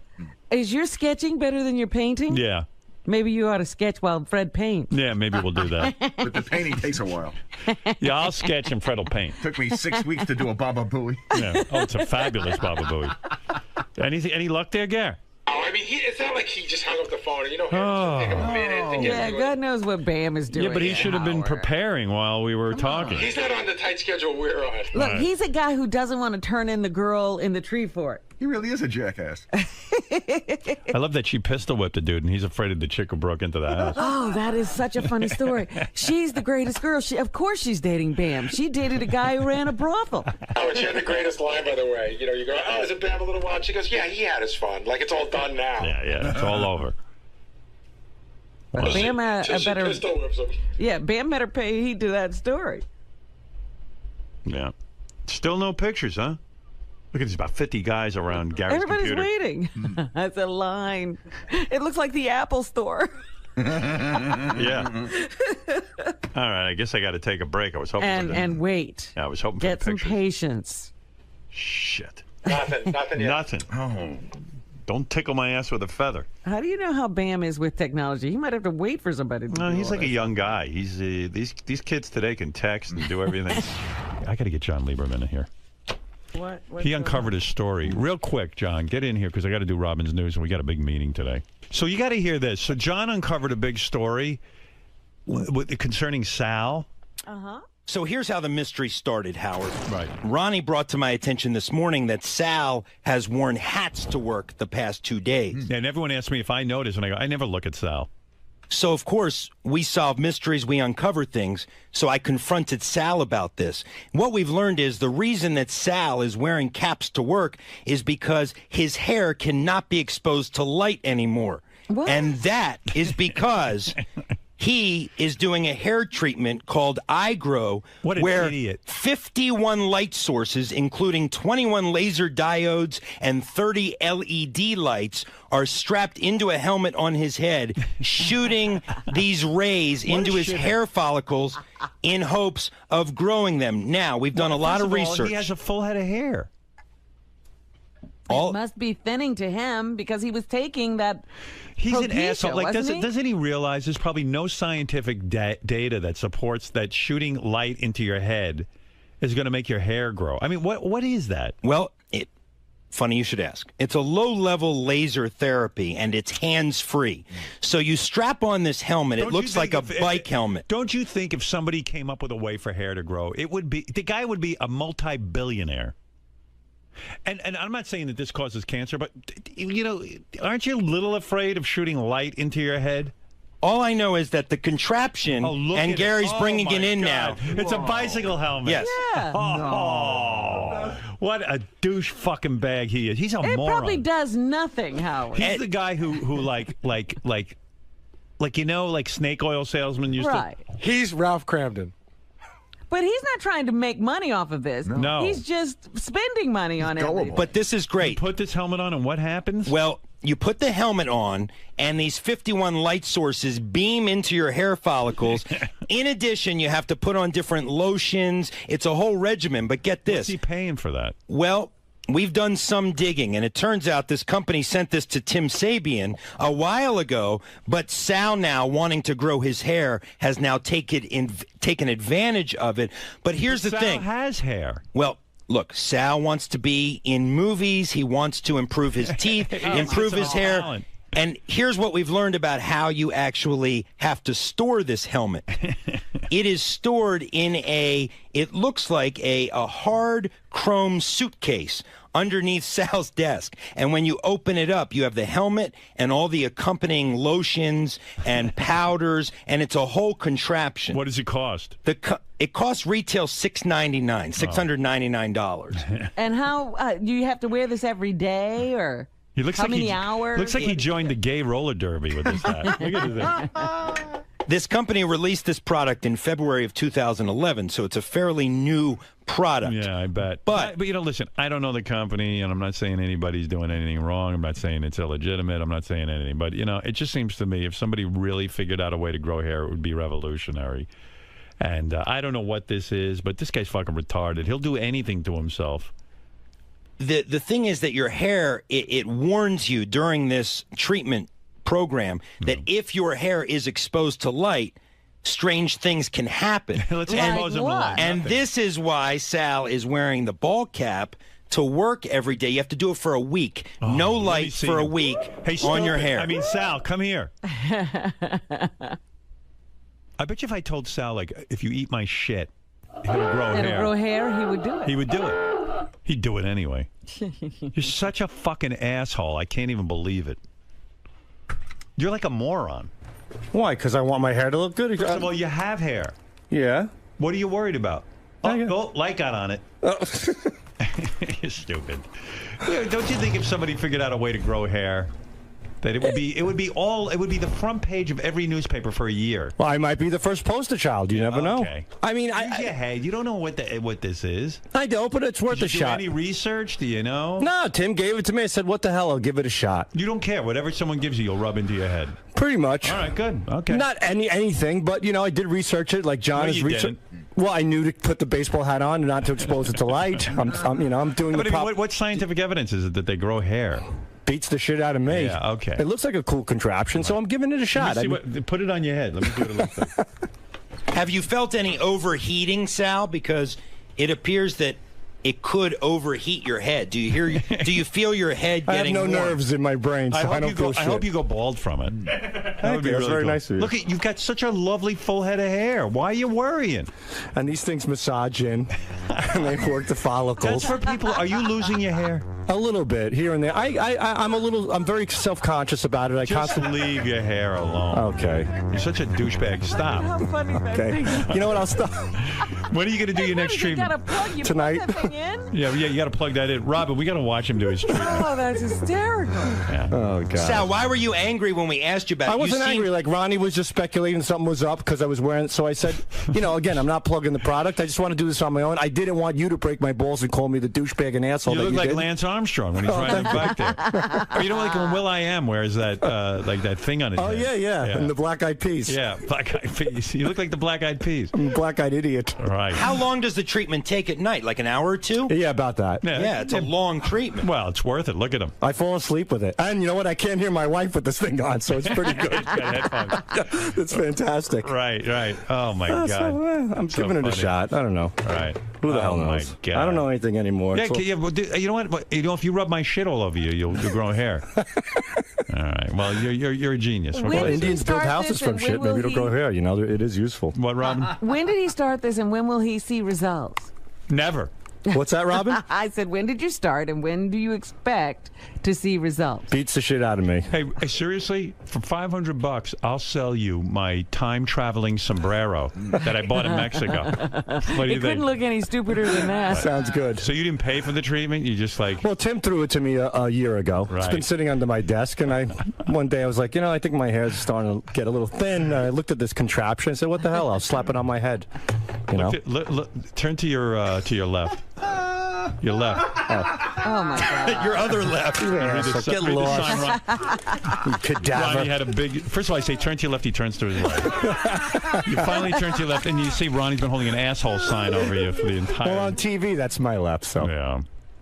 It takes 6 months to see any results, according to the company's website. Good. That So- way they're out of town Yeah. by the time you come to your senses. So we'll do it before and after. We'll see what the hell happens. All right. Good for you, Sal. thank you. Congratulations on your hair growth. Oh, I appreciate it. Thank you. All right. Use your head, man. Really, seriously. Really. I am with this Use helmet. but just use your fucking head. All right, so maybe I'll bail on it. Yeah, maybe. All right. Thanks, Maybe. guys. Think I about appreciate the help. When I see more evidence that this really grows hair, I'll... Okay. I'll We should put it on like Scott the engineer, maybe. He's, Yeah, see if he grows hair. I Okay. guarantee he won't. Okay, sounds good. All right. All right, thank you for uncovering that big story. Another mystery solved. Right. You might have saved it. You might have just saved him a lot of aggravation. Saved your life. Yeah, you never know. I don't know anything about it. I'm just saying. And again, I don't know this company. I mean, maybe they've unlocked the secret to growing hair. I mean, Well, they came out in February of 2011. right. You I think we would have heard about it if it. You'd think so. Well, maybe people just don't know. You spend so much time prank calling Tradio and all these other this is ridiculous product peddling services. Why would Here's you the next ever, item that's going up for sale. Why would you ever believe that a product like that works? It reeks of a infomercial scam. Because it was under my desk, it was for free. Tim was nice enough to lend it to me, and I gave it a shot. What was the tipping point with your hair? I mean, Howard himself said you have a full head of hair. I mean, what's been going on lately that you're noticing? Are you feeling Nothing really. I just like to have it a little. I stopped the alopecia because it was from India, and Howard called it a piece of shitter. And then I'm using a little roll game, but then the roll game really wasn't working for me. So I said, let me give this thing. I just gave it a shot. It's called iGrow. I'm looking to grow some hair. What the hell's the big deal? I overheard Will Murray say that you must have a death wish because, and I thought he made a great point. I mean, you're smoking electronic cigarettes. Yeah. You're putting non-regulated drugs into your system like alopecia and various other drugs you've been ordering. Now you're shooting like death rays into your hair. Listen to me. Look at Keith Richards. He smokes weed, he does heroin, he drinks all day. Look at all these guys. Guys still going? Every day we have interviews with celebrities and stuff. They're doing tons of drugs. They're hurting their bodies. At least the drugs that I do are trying to improve my body. There's nothing wrong with trying to better yourself. I am using this helmet on my head to try to better myself. Like John said, I'm in the movie industry now. I do movies now. I got big things in the works. I just finished Jersey Shore Massacre. It's huge. Stars Richard Christie. Stars Bigfoot. You know? You can plug this into your car as well. I mean, it's ridiculous. Dude, what are you thinking? Where does this self-consciousness come from? I don't know. That's a good question. I think I have to go see a therapist to find out. You know? No, but has your wife been saying anything to you about your hair thinning out? Has she made you feel I could come home with a ski mask and she wouldn't look at me twice. She doesn't reckon. When I had my beard, I had it on for 3 weeks. I said to her at the dinner table, I go, so what do you think? She goes, what? I go, my beard. She goes, oh, I didn't notice. So you think, she doesn't notice many things. So you're not attempting to, like, impress her or do anything No, it's for myself. Would you be upset if you were losing your